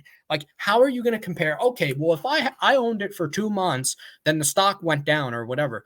Like, that's not a long enough timeline to even justify, being down on a position. So he opens up. He's like, oh, from November to January, you're down on that coin. Okay. Then the next one that he compares, he says what is it, like a 5-month period, or he talked about Dogecoin, so it's like May to like January. So May is the fifth month of a year. Okay, so to January to December throughout, let's say the year end, that's 7. So to January, 8 months. So okay, you're comparing a 2-month period for one thing and then an 8-month period for another. Like, what's the deal with that? Why wouldn't you just have a more consistent timeline for comparison? And here's how silly they are. They don't realize this. When people do this, this is what's called a straw man argument. And when people do this, and actually it's really more of a false equivalency. And when people do that, you got them. there's an old school YouTuber I used to watch back in the day, and he used to call himself the Puppet Master. And he'd go, I got these bozos dancing. That's what he would say. He'd go, dancing like a puppet on the strings. And, all the crypto people, like, they got Dave Ramsey doing mental gymnastics right now. Like, they're like, listen, bozo, you're dancing for me. I'm trolling the shit out of you. And it's fucking hilarious. But, how are you going to compare timelines that aren't even the same? And the other thing, too, is he's bringing up Dogecoin. He's bringing up all these garbage coins. Like, this is not, specifically financial advice, but, like, I can speak about what I invest in, and God could speak about what he invests in. And we believe in, we both have differing opinions on certain coins, right? That's what makes us unique. But the crux is still the same. We look for, number one, fixed cap. Anything with a fixed supply, we like because it's inherently deflationary and it's a good hedge against inflation by default. Obviously, crypto is a very new space. We both have differing opinions on portfolio allocation. I'm a little bit more on the conservative side. When you look at people who are investing in the crypto space, some people dedicated 100% of their portfolio. I'm not one of those guys. I'm not going to do that. Stocks have a long proven track record. Real estate has a long proven track record. I'm not going to deviate from two things that, literally are the best performing asset classes in the world. I'm not going to deviate from that, but crypto will account for a large percentage of my portfolio. That's fake news, though. What you just said. I'm sorry? Fake news. You said What? real estate and stocks are the best performing asset classes in the world, as far as I'm concerned, right? Well, long term meaning over the past 10 years, okay, has a compounded annual growth rate of 164%. That's beats stocks by 17-fold. I'm saying long term. I'm saying long term, and in the scale of at least 50 years or more. So crypto hasn't been around. Years is pretty long. That's about 1/8 of a person's life. Okay, but I'm saying I'm not talking about crypto in a scale of like 10 years. I'm talking about best performing assets within the last 50 to 100 years. Like that's a long proven track record. Like that definitely matters. Well, but let me challenge you on this. Okay, so right? As far as wait. What stock, right, has lasted from 1850 to today? Name one stock that has been around since 1850 and is still around today. Well, that doesn't matter because you could just buy an index fund. No. I want to. You said people have this like false equivalency that stocks always go up. So, what stock has lasted from 1850 to 2022 and has stood the test? It doesn't matter about. First of all, I don't believe in individual investing in terms of stocks. I think everyone should just buy index funds and then call it even. I think individual investing is like prone to error, prone to human misjudgment, and I think you're putting a lot of trust in management to do the right thing and to not commit any sort of financial fraud, which when you look at the structure of compensation for a lot of people who are on these boards, they're almost incentivized to fudge numbers and to mislead the public and commit acts of financial fraud because there's little to no punishment and they get golden parachutes and they seem to be able to cash out after they falsify financial statements and earnings, even though there is a tight grip from the SEC. But now as far as like an individual stock, there's not really any one I can point to. Wait. Can give you one example. But I'm just saying over the. I have another question. Your point. Give me one house that has been around since the 1500s. America was only settled in 1613, so not in America. I want to know a house that has lasted that long. Since 1613? Since the 1600s, a house that has lasted that long. I mean, you have different areas like Salem, Massachusetts, which has like a lot of historical significance. The one thing I could think of that, like, at least as a house from like the 1700s, there's this house called the House of the Seven Gables in Salem, Massachusetts. But that's probably one of the oldest houses I could think of since like the 1700s. But if you really want to go into that, like the White House was obviously built in like the 1700s and then burnt down in the War of 1812, so rebuilt after that. Right, so it hasn't lasted. So right, but as far as anyway, whatever. My point is not to debate the recent performance of crypto relative to these other traditional investments. It's more so to talk about how for the last these assets, right, have 50 years, 100 years. Have lasted. Okay, name a cryptocurrency that has been around for 50 years. You can't. because the space only Well, I'm existed telling since you, right? 2009. That cryptocurrency will be the only thing that will stand the test of time. It will be around forever. All right, that's a debatable opinion, but I will. That's a whole nother debate. But anyway, my point is this. Obviously, from what you could tell, me and God have differing opinions about crypto, and I'm not saying that I don't want it to be a part of my portfolio. To some people, I have a very aggressive, take on crypto and a aggressive allocation, and to some people, it's not enough. But what we're saying is this. This is the main crux. Like you could debate all this stuff if you want. Maybe we'll do this on another episode or at a different point. But crypto, the main reason we like it and the main things that we look for in coins, if you are wondering, we're looking for fixed supply. That's number one. That's the most important thing. We need things that are deflationary to move us away from particularly the US dollar or any sort of currency that's that undergoes like a massive wave of inflation, which is just excess money printing. That's number one. That's the number one thing we look for. So anything without a fixed supply, we're immediately ruling out. That includes Ethereum, that includes Dogecoin, that includes Shiba Inu, that includes fucking SafeMoon and fucking MILF coin and all these other wacky shit coins. That's number one.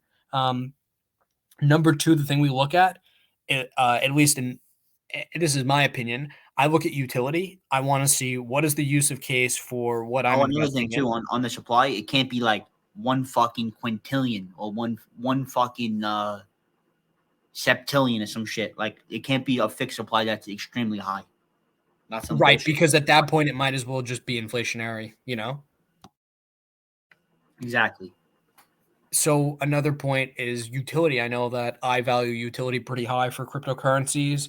I want to see what is the use of case. So with Bitcoin, the case is that potentially it'll get to a point where transactions will be able to be processed on the network, which will be faster than credit card companies, and the fees associated with conducting those transactions will be substantially cheaper. Because when you think of credit card transactions, they're historically about 3%. With crypto, I can send money to God. Let's say $100 transaction. I actually can send money from my wallet to his for a lot less than 3%. And ideally, with the network operating at full capacity, it will be able to happen damn near instantaneously. So that's another main reason I like Bitcoin. But not to harp too much on that, but that's the second thing I look at is utility. Then the third thing I could give as a pointer, and this is just a general rule. Anything with a small market cap or relatively small market cap, let's say less than $1 billion market cap, right? That's getting pushed by influencers, run for the fucking hills. Like if Lana Rhodes is promoting, if you know who that is, you know who that is. But if Lana Rhodes is promoting a coin, don't buy it. Just please don't. If Logan Paul is promoting Dink Doink or whatever the fuck it's called, don't buy it. If Jake Paul is promoting what was that stupid platform or whatever? That platform's horrible. I hate to say it, but what was that Jake Paul platform where he was like, "Oh, buy my thing on there"? It's such a shitty platform. They didn't even let you withdraw. What was that called? Do you remember that? God, so long ago, I don't remember. Or the one that he had before his fights. Yeah, the one that he was promoting, and I remember you told me about that off stream. You were like, "Hey, we need to buy this," and I was like, "There's no way to withdraw," and you were like, "What?" And I'm like, "Yeah, there's no way to withdraw if you buy on there." What was that called? I don't even know what you're talking about. What was that? BitClout? What was it called? Do you remember? Oh, BitClout, yeah. That's what it was. BitClout. I was right. I didn't say to buy anything on there. I said to make an account because you get when you first made an account, you would get free these free social cloud tokens. So you might as well sign up and if it turns out to be something, then you have the tokens for free. I didn't put any money into it. I just took the free tokens that they give you on sign up. Yeah, so some people, this is how ridiculous this is. So a bunch of people were promoting this BitClout thing or whatever, and it was in my opinion, allegedly, is one of the biggest scams ever because you were allowed to put money in, but you couldn't withdraw. So if you put $100 in, like, goodbye, you're not getting that 100 back. Like, use, which brings me to my next point, use trusted exchanges. That's another big one here, folks. New York has very good guidelines for what constitutes a financial institution and the regulation around that. So New York has a thing called a bit license, which means that basically these cryptocurrency companies are treated to the same scope as like banking institutions and other major financial institutions like private equity firms and hedge funds. So the whole idea is that they abide by KYC, which is know your customer laws, and AML, which is anti-money laundering laws. So the main reason why you want to focus in on that is that New York has the strictest financial regulation of any state, province, city in the world. So anything that falls within those guidelines and has a bit license is, in my opinion at least, a somewhat trustworthy institution. In addition to that, you also need to look at consumer reviews. That's big time.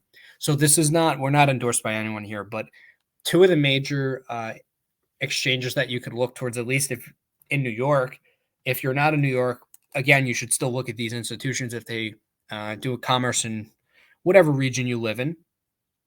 Coinbase, phenomenal. I think it's pretty much widely accepted that they're the number one exchange to buy cryptocurrency on. Very easy to buy stuff on there. The UI is great. And it's also very easy to move stuff off of that if you want to move it to cold storage, which some people endorse. And then Gemini is also very good too. The Winklevoss twins I think they actually were like the first exchange to get, I think Gemini was the first exchange to get a bit license. They seem to have been working very closely with regulators. They introduced their own stable coin, which is a pretty interesting thing to read about. Again, you got to do your own due diligence. We're not offering any financial advice here, but these are things that we look for. Now, we're not necessarily telling you that you have to look for them, before buying a cryptocurrency. But again, these are things that we look for, and it's things that make us better investors, and we kind of look at things through a scope. But really, I could tell you this, anything being endorsed by an influencer, and if you haven't heard of it before they tweeted about it or they put it on their Instagram story, don't do it. Just don't do it. It's not worth it. It's just a piece of crap. But speaking of cryptocurrencies, it seems that now like the whole world's coming together, and there's a lot of like different globalization that's going on. So it seems real odd. And I was reading something about this new innovation called WorldCoin, and I don't know too much about it, but I think God does. So I don't know if you want to speak on that, but I know you're a little bit more privy to that than me. This is all news to me, though. So Yeah, so Sam Altman, who's basically the former founder of, I think he was the former president actually of Y Combinator, that venture capital like startup fund thing. He basically started this new cryptocurrency coin called WorldCoin, and he just recently raised $100 million in a token sale, and he got investors like Andreessen Horowitz and Sam Bankman-Fried, who's the founder of FTX, and a couple of other venture capitalists. I think actually Coinbase actually invested in it too. So basically, he started this cryptocurrency called WorldCoin, and so this is like a very interesting proposition of what he started. So basically, it's this coin where there's this orb. Basically, he wants to give everybody in the world this cryptocurrency. But the problem is, like, how do you prevent people from getting duplicates of a particular cryptocurrency? He invented this orb where it basically scans everybody's eyes, because basically everybody has different because of the capillaries or whatever in everybody's eyes. Basically, everybody's eyes are different, and they have different retinal displays. So you're basically using this orb to scan everybody's eyes. And as a reward for him scanning your eyes, you get this cryptocurrency called WorldCoin.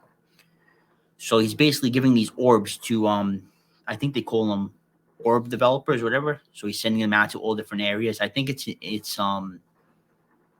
he basically sent it to Chile, Argentina, and a couple other places where he sent these coins. And these people are like signing up millions and millions I think they signed up basically like 10 million people already around the world for this WorldCoin thing, where they scan your eyes.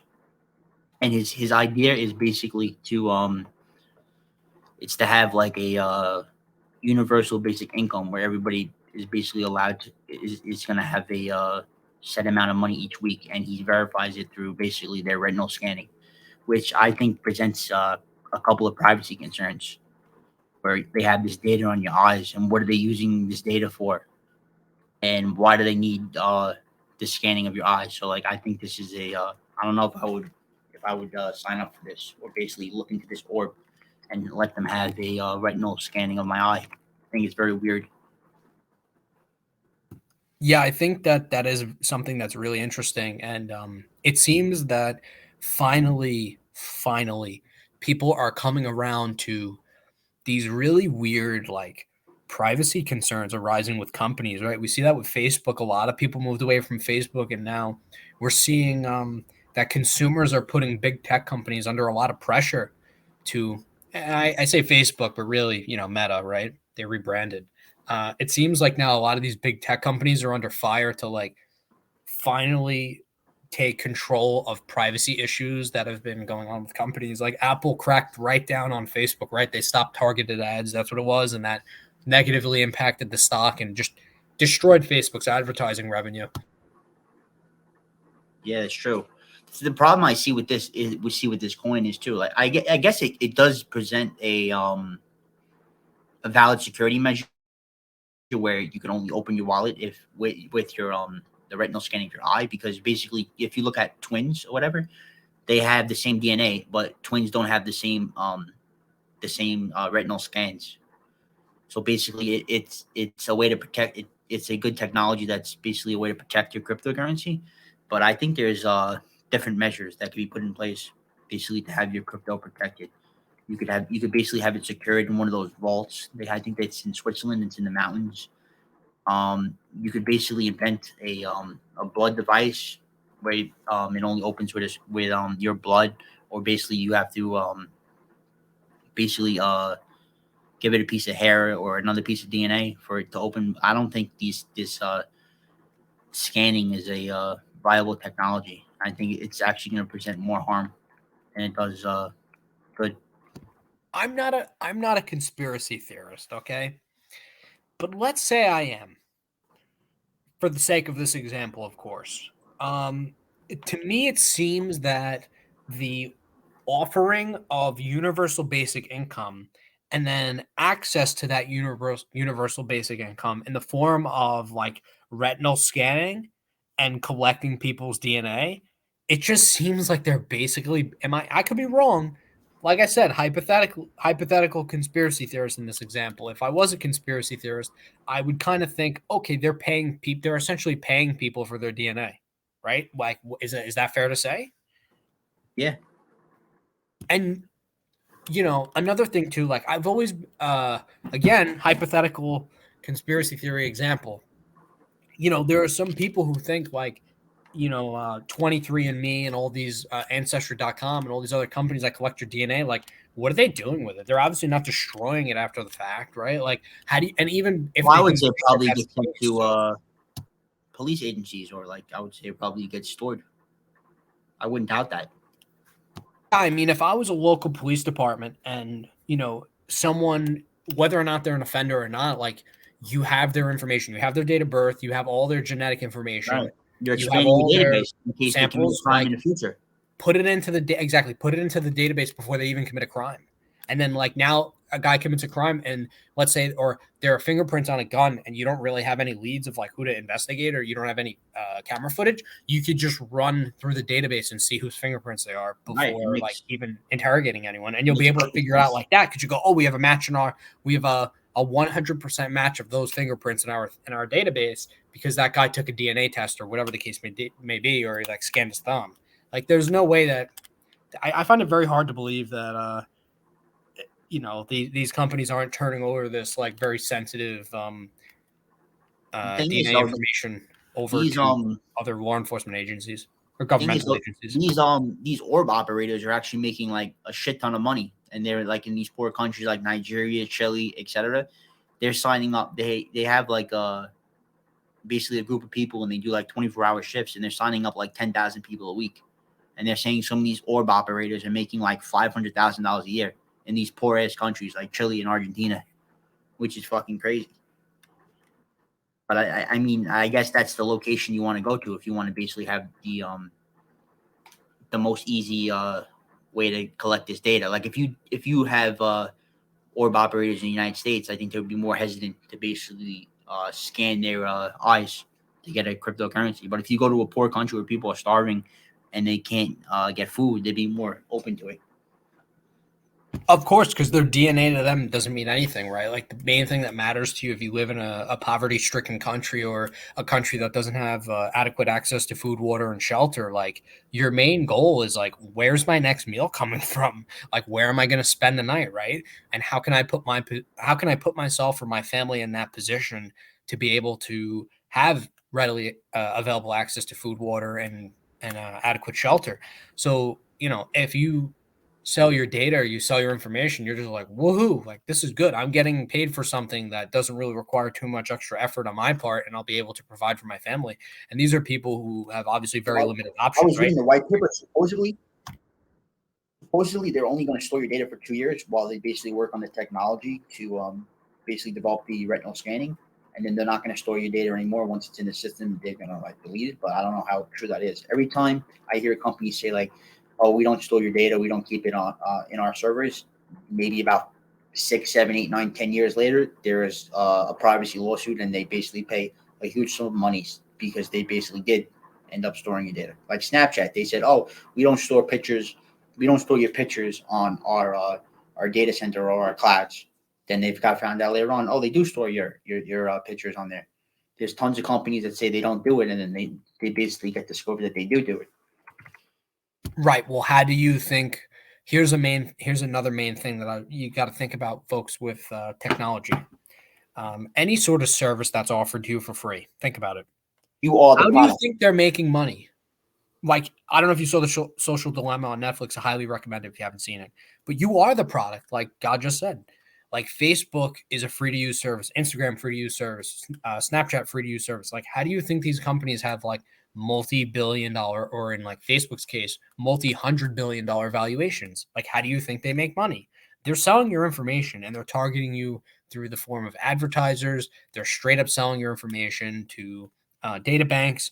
Remember that whole Cambridge Analytica scandal? They literally were collecting Facebook user information and compiling it in a database and sending it out to a third party. And the third party had all of your information. Of course, everything you search on the internet is being collected as cookies. You get it being tracked. Your data is being stored. You can't do anything in basically private anymore. If you don't think you're being tracked, then there's something wrong with you. Data is like one of the most valuable commodities in today's world. Like it's like data and time. Yeah, the common expression is that data is the new oil, or data is the new gold, and I totally agree with it, because if you have readily available access to like data, so if I know every single thing that you search up and and what your tendencies are in terms of looking things up and like purchase history, like, oh my God, you know how insanely valuable that is? You literally can use, in that sense, like you could say, okay, someone goes on Amazon and they buy something on a recurring basis, like 80% of the time that they click on it. So like I can run ads for that thing, targeted ads towards you. And because of that, we can like subconsciously convince you to buy that thing just through targeted ad use. Right. So, just lower the price, $1. If you know someone's buying tissue paper or whatever for $3.50, if you can, then you just basically get it produced for $3.25 and you target an ad towards them. Exactly. You can appeal to human psychology in the same way that casinos do. And in a sense, it is very predatory, and it's obviously an invasion of privacy. But you can appeal to people in the same way that a casino does, where you draw people in, and you can create an environment that's like very addictive, and it'll just pull people in. And obviously, like very unethical, but that's a major concern for people, obviously, with all the privacy violations going on. I mean, it's very scary, and people are finally waking up to it. Crypto is a new space, and we both really love crypto, but there's going to be some bad actors. And I don't mean bad actors as in, you go and you see a film and the guy acting in the movie sucks. I mean bad actors as in people who have malicious intent, like going and doing things within the crypto space. I think the main focus is like kind of look at how crypto started and look at the roots. The roots of it are the roots of crypto and the crux of crypto in general, where it started, like we said earlier, to create an alternative financial system, not to necessarily compete, but just to have an alternative, right? Like that's the whole point of capitalism, is to give you options and to provide alternative avenues of different, just create a marketplace of competition. And they essentially wanted to create a marketplace of competition in the realm of currency. And that's what cryptocurrency and Bitcoin more specifically came from. And I think that you're going to see that there are a lot of people who kind of err on the side of caution when it comes to that.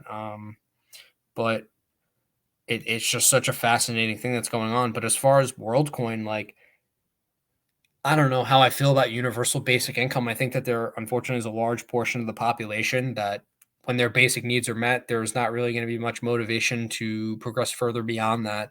I think a lot of people, unfortunately, become complacent. I don't think we are necessarily. I know I am, and I know God isn't.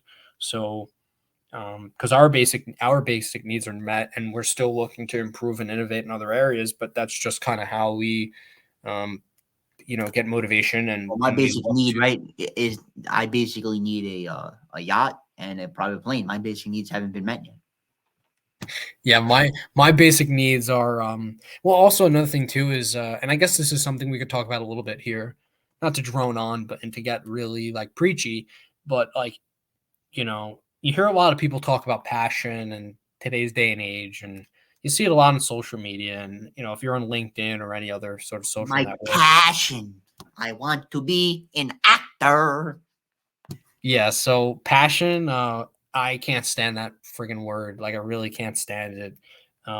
Someone had a really good opinion on this, and I'll just kind of parrot what they said. I forgot who said this, but I saw it quite some time back. But I watch a lot of stuff online, and I try to, like we said, I said before, intake as much information as possible from various different sources. So it's hard to keep tabs on everything. I watch a lot. I'm very active online. I watch a lot of different things.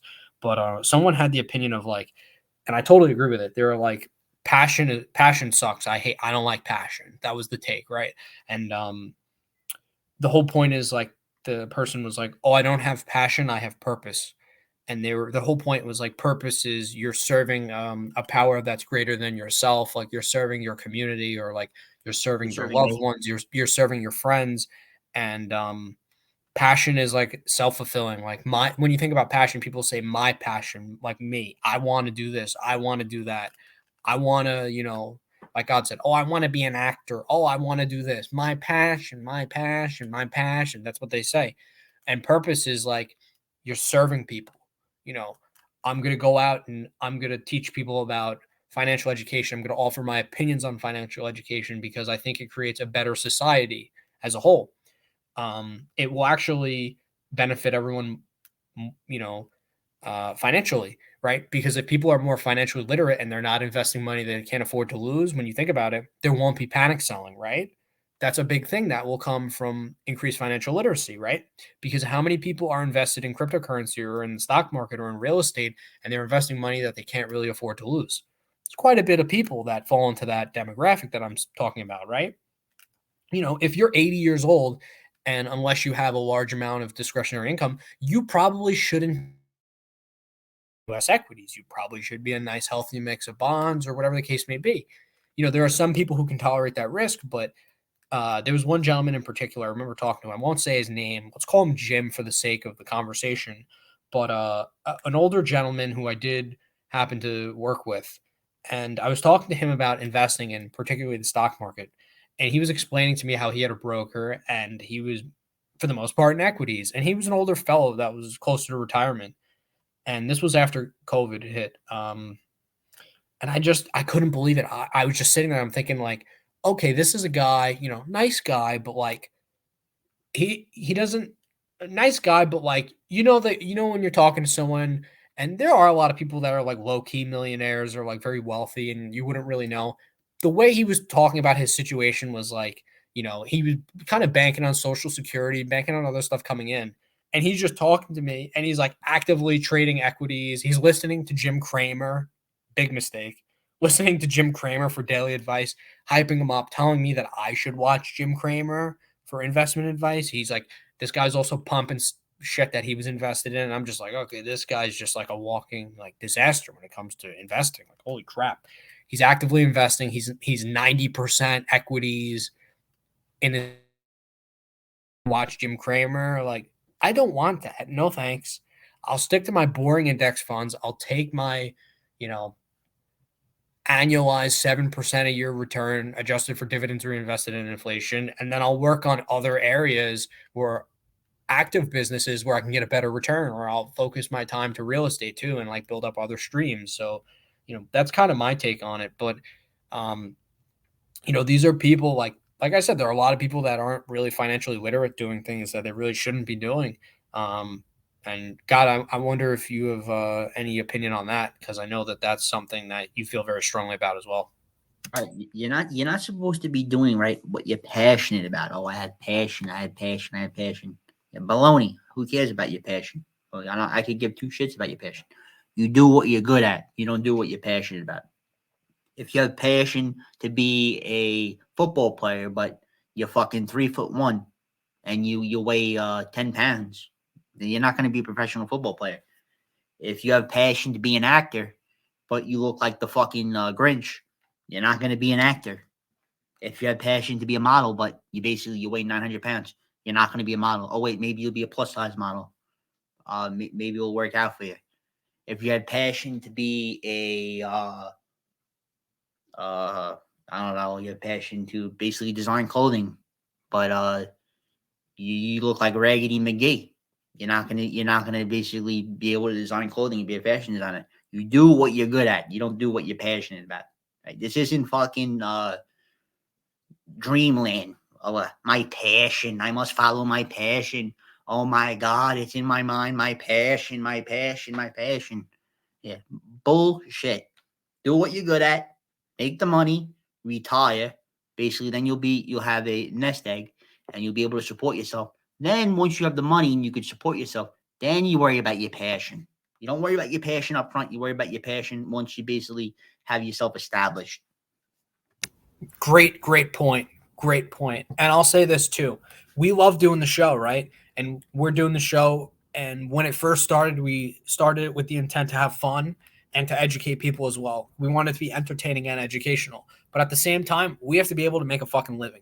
We can't do the show full time, right? And to be completely honest with you, there's no reason to do the show full time and to work on the show as many hours as we would at our full-time jobs and our full-time careers, because we wouldn't have stuff to talk about. There's too much stuff going on that we actually would not have. I mean, rather, there is a lot going on in the world, but there's not anywhere near 40 hours of content to talk about. Like, the main thing that you got to focus on is focus on your career, focus on developing marketable skills, focus on developing networking, focus on developing, more specifically, connections that will help you in your career, and use your free time as like the creative outlet.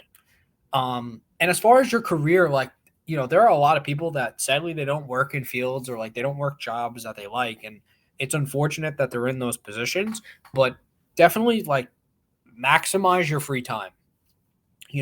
I don't want to get too far into my personal life here, but I have people who are in my circle, and they're still kind of figuring things out, and they're trying to find out what they want to do. And it's just like, I totally get where they're coming from, and I encourage them. I'm like, dude, instead of using your free time to hang out and procrastinate, like, try to find other areas to like work on things and to figure out what your interests are. But I want to hang, right? I want to drink a 6-pack, go down to the beach, catch some Z's. There's nothing wrong with taking a day to yourself or taking a nice trip and kind of relaxing, but I'm the type of guy, and it's definitely something like I need to go to therapy for or talk to someone about, because it's not healthy. But I'm the guy that, like, when I'm on vacation, by the start of day 3, I'm ready to go home. Like, I can't do it. I got to find something to do. I got to be productive. You know, I try to lead a healthy life as much as I can. I did eat like shit today. I had fucking Popeyes, which that spicy chicken sandwich was banging. But, you know, I try to have smoothies every day. I try to take vitamins every day. I exercise every day in the form of running 6 miles or lifting or I have a rowing machine or rowing. So, you know, that's kind of how I try to do it. But in terms of an off day, like tomorrow, I'll probably have an off day. But bare minimum, I'm working on our show. I'm working on the podcast. I'm exercising. I'm working on some other things that come up. And then maybe I'll build like a quarter of a day into time for leisure. But I think the main thing in terms of sustainability is like you need to have your free time can't be dedicated to doing things that involve wasting a giant amount of your resources. Your resources are time, your resources are money, your resources are like the relationships you have with other people. You got to use your time wisely. Like you could go out and you could have a fun night out with your friends. You're at the bar and you're drinking. But guess what? If you go too hard in the fucking paint that night, you're going to wake up, you're going to feel like shit the next day, and it's going to stunt you for the rest of that next day. Well, you're going to hit your head on the sidewalk, right? And then wake up in a hospital? That's what's going to happen, right? What? You're going to hit your head on the sidewalk and then wake up in a hospital. That's what's going to happen when you drink too much.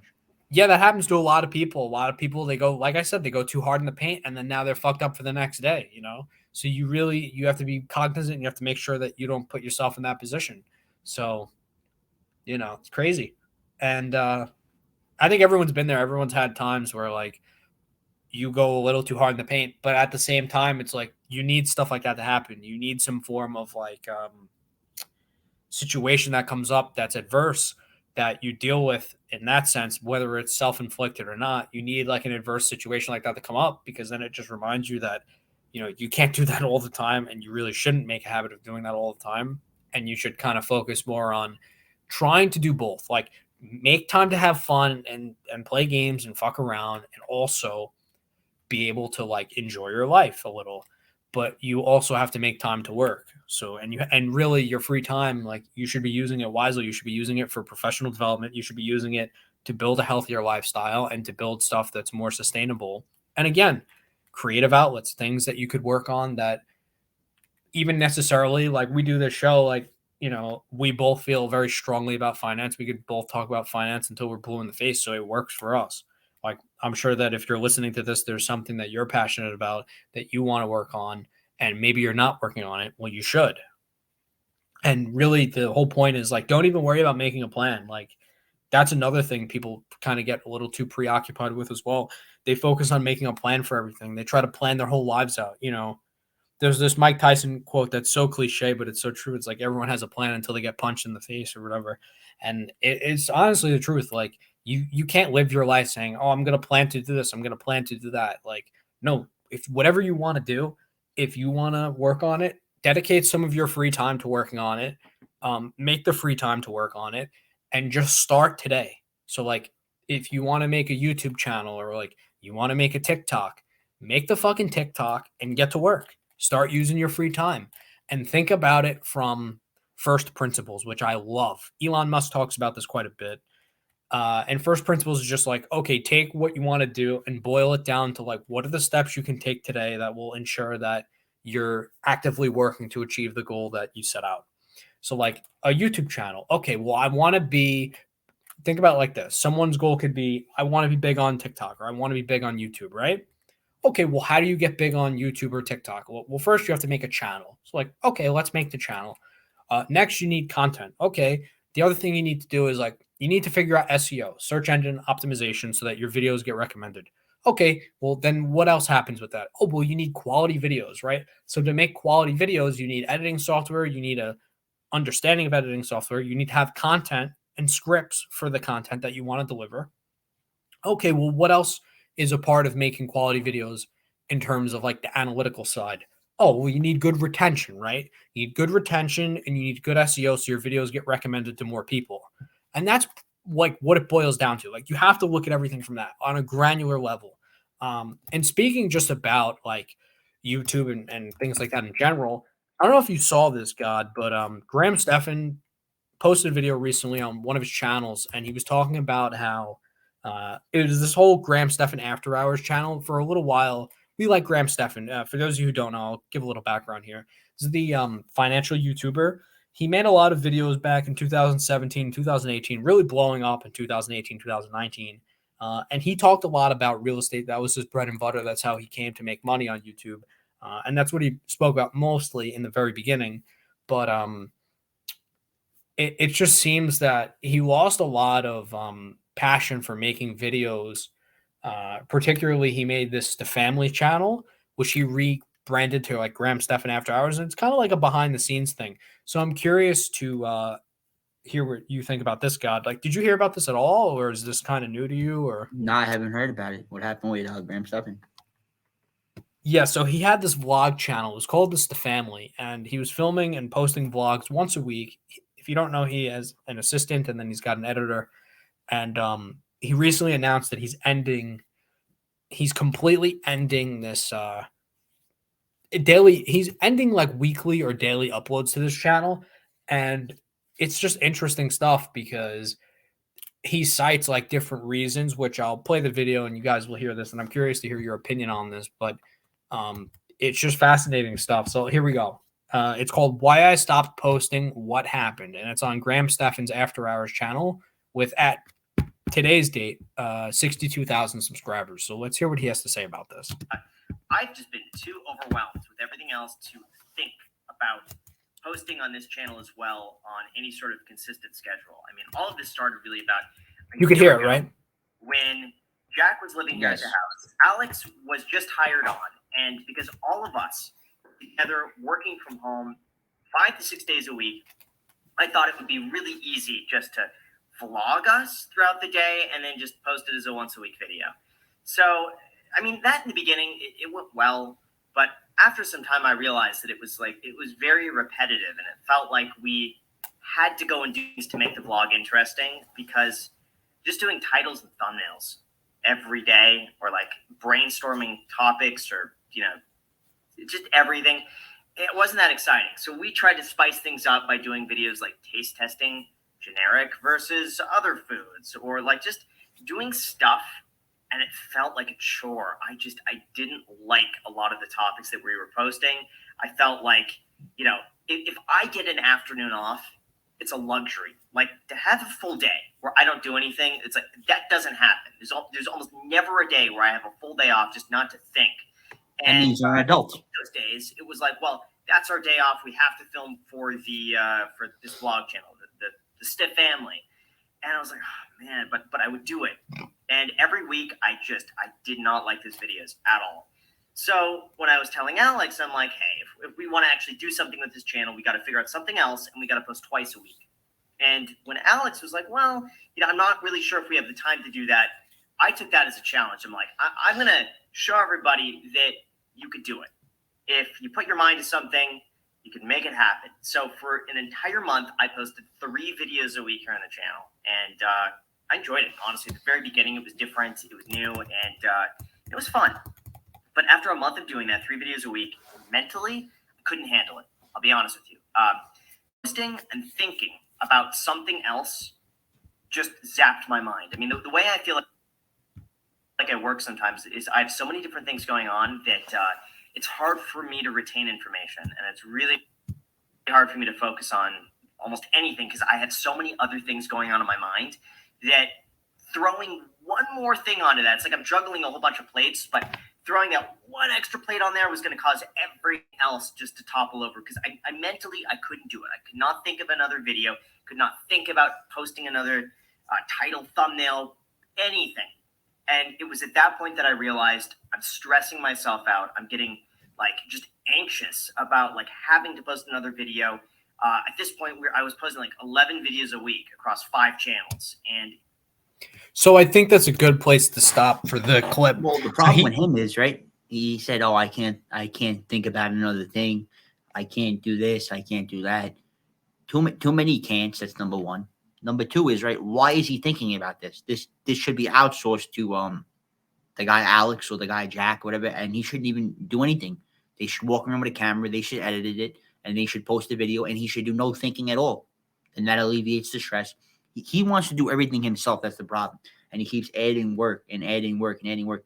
And eventually you reach your breaking point. You can't just keep working and adding more to your work, but you have to outsource and you have to add employees to the team. And he doesn't want to add any employees to the team.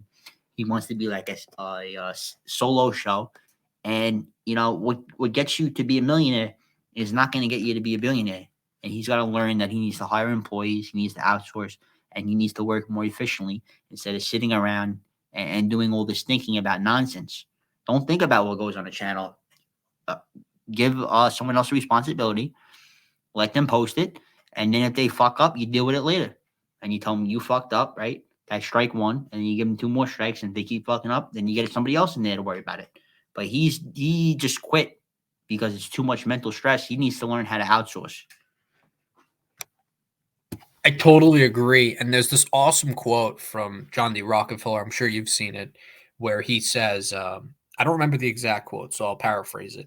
But he basically says, it's better to reap the efforts of 1% of 100 people than 100% of your own. So he's basically saying that, like, you have to leverage the talents of other people and like build up an employee base so that you could scale your business. And he was basically saying that if you don't do that, it's hard to become rich, because then you're just like, especially in like an entrepreneurial field like YouTube. I mean, Graham Stephan is an entrepreneur, like however you look at it. Especially with YouTube specifically, and like some of the other side ventures he has, like, yeah, YouTube is good, but like at the same time, like you said, you need other people working for you. There's no reason why there's no reason why he shouldn't have a vlog channel, like just filming and whatever. Okay, ready? Take the camera, film it selfie style. You don't even have to have like a crazy camera, like a DSLR or whatever, right? So people who don't know, like a DSLR is like a very fancy, like YouTube camera. It's like one of the most commonly cameras owned by big name YouTubers and aspiring YouTubers. It's like a $400 or $500 camera. Like, you really don't even need that. The iPhone cameras are so good that you could get away with using an iPhone camera and just filming like selfie style. As long as you have enough memory storage on that device, film for like an hour or 2, maybe 3 hours. And in his case specifically, he wants to go on trips. He cites that he has this big, and I'm talking about Graham Stephan, of course. He cites that he wants to go on these massive trips and like go on vacations. Okay, so go on these vacations, film for like, I don't know, 2 hours or 3 hours of the day. Don't film the entire day. That's a little freaking ridiculous. Film for like 2 or 3 hours of the day of like what you think is the most exciting thing that other people would want to see, right? So don't film yourself sitting in your hotel room before you go to bed, or like don't film yourself in the morning if you know you're groggy and you're not going to have the energy that's going to draw people in. But if like you're going to a water park or whatever, or you're going to the beach and like you're going to ride jet skis or do something really cool, film that part of it, film that aspect of the day. And then what you do is you have it 3 hours, whatever, you upload it to a Google Drive, or you send it to the editor, and then let the editor parse through it and pull out the most engaging parts. And then boom, that's your video. Like, to have someone else do that is not complicated. And as far as I'm concerned, like, I do the bulk of editing for the show. And it's just like, and that's just because of the background that I have, where like with, other ventures, like I kind of taught myself how to edit, but like editing is not hard. And the people who try to hype it up and make it seem like it's hard, like, okay, editing a Mr. Beast video. Like if I had to work for Mr. Beast as an editor, perfect example, someone like him, his edits are insanely complicated. If you watch 1 minute of a Mr. Beast video, I'm telling you right now, count out the edits. And I don't just mean visual edits. I mean, count out edit, like in terms of text on screen, visual edits, sound effect edits, camera cut edits. Mr. Beast probably has about 40 to 50 edits in the first minute of a video, like just in the first minute. And if you watch like the first 10 seconds, he probably has at least like 15 right there. So because that's just the way that his videos are structured. Like he understands human psychology, and he understands that the average person's attention span is only 4 seconds, which means that he has to constantly make cuts and like jump right into action to be able to hook and to draw in the viewer. So that's why he does his videos the way that he does. And you could watch interviews with him and watch him talk about that fascinating stuff. But Graham Stephan, again, there's no reason for him not to have other people working for him. The guy made $6 million last year, and I just don't understand why he doesn't have more people working for him. I don't even mean like you don't need people on salary. You could literally pay people on results. Like you could hire people, and I know God, you talk about this too, like hiring people in terms of results orientation, where it's like, okay, if you upload like 2 videos a week, you get X amount of money. If you upload 1 video a week, you get Y amount of money. And that's how you could do it. You don't even have to pay people per hour if you don't want to do that. He clearly has the capital and the time to hire, excuse me, I'm burping, to hire other people and to train them, but he just doesn't want to do it. And I don't understand why. I mean, he's just simply he's I think it's because he like his stress levels. He worries too much. He's a control freak. He wants to basically control every aspect. He thinks if one of the people mess up, then it's gonna screw up the algorithm. He lives in this like kind of this like those people that have the crystal balls. What are they called? What, like a crystal fortune teller? Yeah, he lives in this fortune teller world where he thinks everything has to go perfect, and you don't have to have any adversity, and you have to follow this streamlined path. Like, no, there's going to be adversity. Your employees are not going to do the same. They're not going to put the same amount of effort in that you do, but you have to accept that you have to basically diversify your time and focus on more meaningful things, more important things, so that you can expand and grow. And he keeps worrying about nonsense. He should have this vlog channel. He should keep it going. And I don't even know why he shut it down for. That would probably add about, I don't know, $100,000 to $150,000 of income. He could hire realistically 2 to 3 people to work on it. Meanwhile, he really only needs one person to work on it. So there's an arbitrage there of like $100,000 a year in income, and he just gave it up for no reason. He wouldn't have to worry about it. He wouldn't have to do nothing. That's like a free 100,000.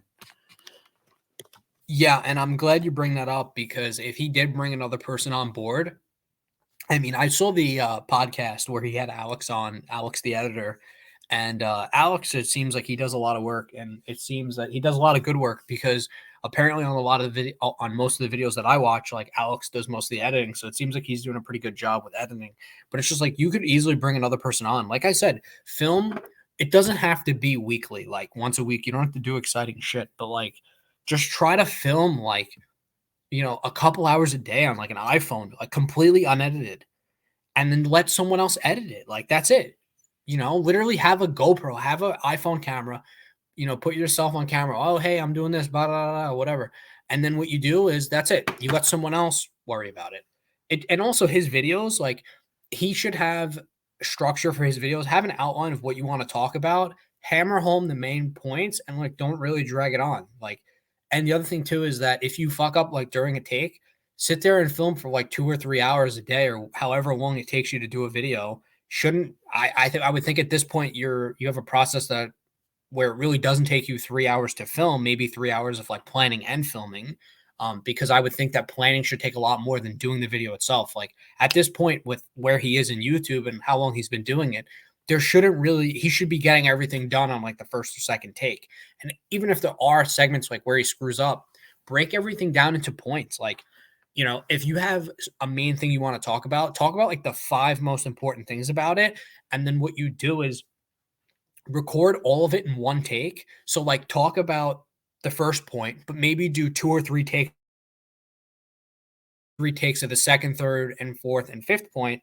And like in that sense, then you could kind of mix and match them, because you're going to have a transition or you're going to have some sort of break between the first and second point. So like, for instance, let's say you nail the first point that you're talking about and you do 3 takes, and the first take came out the best. So you use the first take, and then the second point you're talking about in the video, like maybe the first take you didn't do too good, but the second take you did for the second point you did good on, use that take. Then maybe the third one you did like, the third point you're talking about in the video, like the first take that you did was perfect. And then the fourth point, like maybe the third take was the best one. Like that's how you got to do it. You got to be smart. So this whole notion of like, oh, I'm going to film for like an hour or like 15 minutes of like a video and it's going to be perfect. Like it's not going to be. And as far as like the editing in his videos, it's like pretty simplistic. Like it's not anything crazy. It's literally just jump cuts. And then he cuts to like different audio, or like I noticed Jack's been putting like a lot of memes in the videos. So like that's cool shit. And that allows him to at least put some type of like artistic spin on like what he's doing. But as far as anything else, like, you know, the editing, like compare that to like a Mr. Beast video. That editing is nothing. Like it's nothing really to be overly concerned with. And you know, I think a lot of people, a lot of YouTubers in particular, or people who are in like the creative space, like content creators, they struggle with this problem of like they feel like they're losing creative touch when they hire editors. But the reality is like you're not losing the creative touch because you're still designing and creating the video itself. Like just because you're not a part of like the editing process doesn't really mean anything. At least in my opinion, I don't really see a big problem with that. Like if I had people working for me and I knew that they were very good editors, like I'd let them put their own spin on it. I'd record, I'd create the planning for the video, I'd create like titles for the video, and then that's kind of it. Like, and as far as like what Graham's doing with thumbnails and stuff like that, I mean, his thumbnails are on the main channel, they're all pretty much the same. Like he makes like 3 faces and then he just puts it in like the right side of the video, and the videos tend to do pretty well. But it just seems like at this point, like I mean, he's got to move more towards just focusing on other areas, like because he, like I said, he has the money and he has the resources to hire more people and to kind of take a load off. So I don't know. And if he thinks that the people who are working for him aren't doing a good enough job, then you got to look for other people. And at some point, you got to find people who are much more goal oriented and people who share like the same ideas as you and people who are more receptive to like how you want the videos to be structured. I mean, there's no reason not to. Close out today's episode. If you're still here, I'm glad you stuck it out to the end. Leave a comment down below. Comment Hit that jumping. motherfucking subscribe button. Otherwise, I'm gonna come to your fucking house. You better hit that subscribe button. Yeah, we're gonna pull Anybody up. listening? We're in the If you made space. this We're in far the spaceship. and you don't hit that fucking subscribe button, right? I'm pulling up with a Marty McFly vehicle, and you're gonna have major issues if you don't hit that subscribe button. We're pulling up in the spaceship. That's why the spaceship's always driving, right? It's always driving. It's always flying. We out here, you know? We're always in motion. And if you notice, we're always moving forward. And that's how you have to be mentally and physically. Right. And on that note, thanks for joining us. Have a good time. And come back next time. If you made it this far, That's it.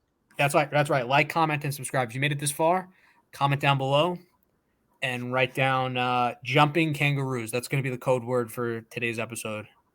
Peace out, everyone.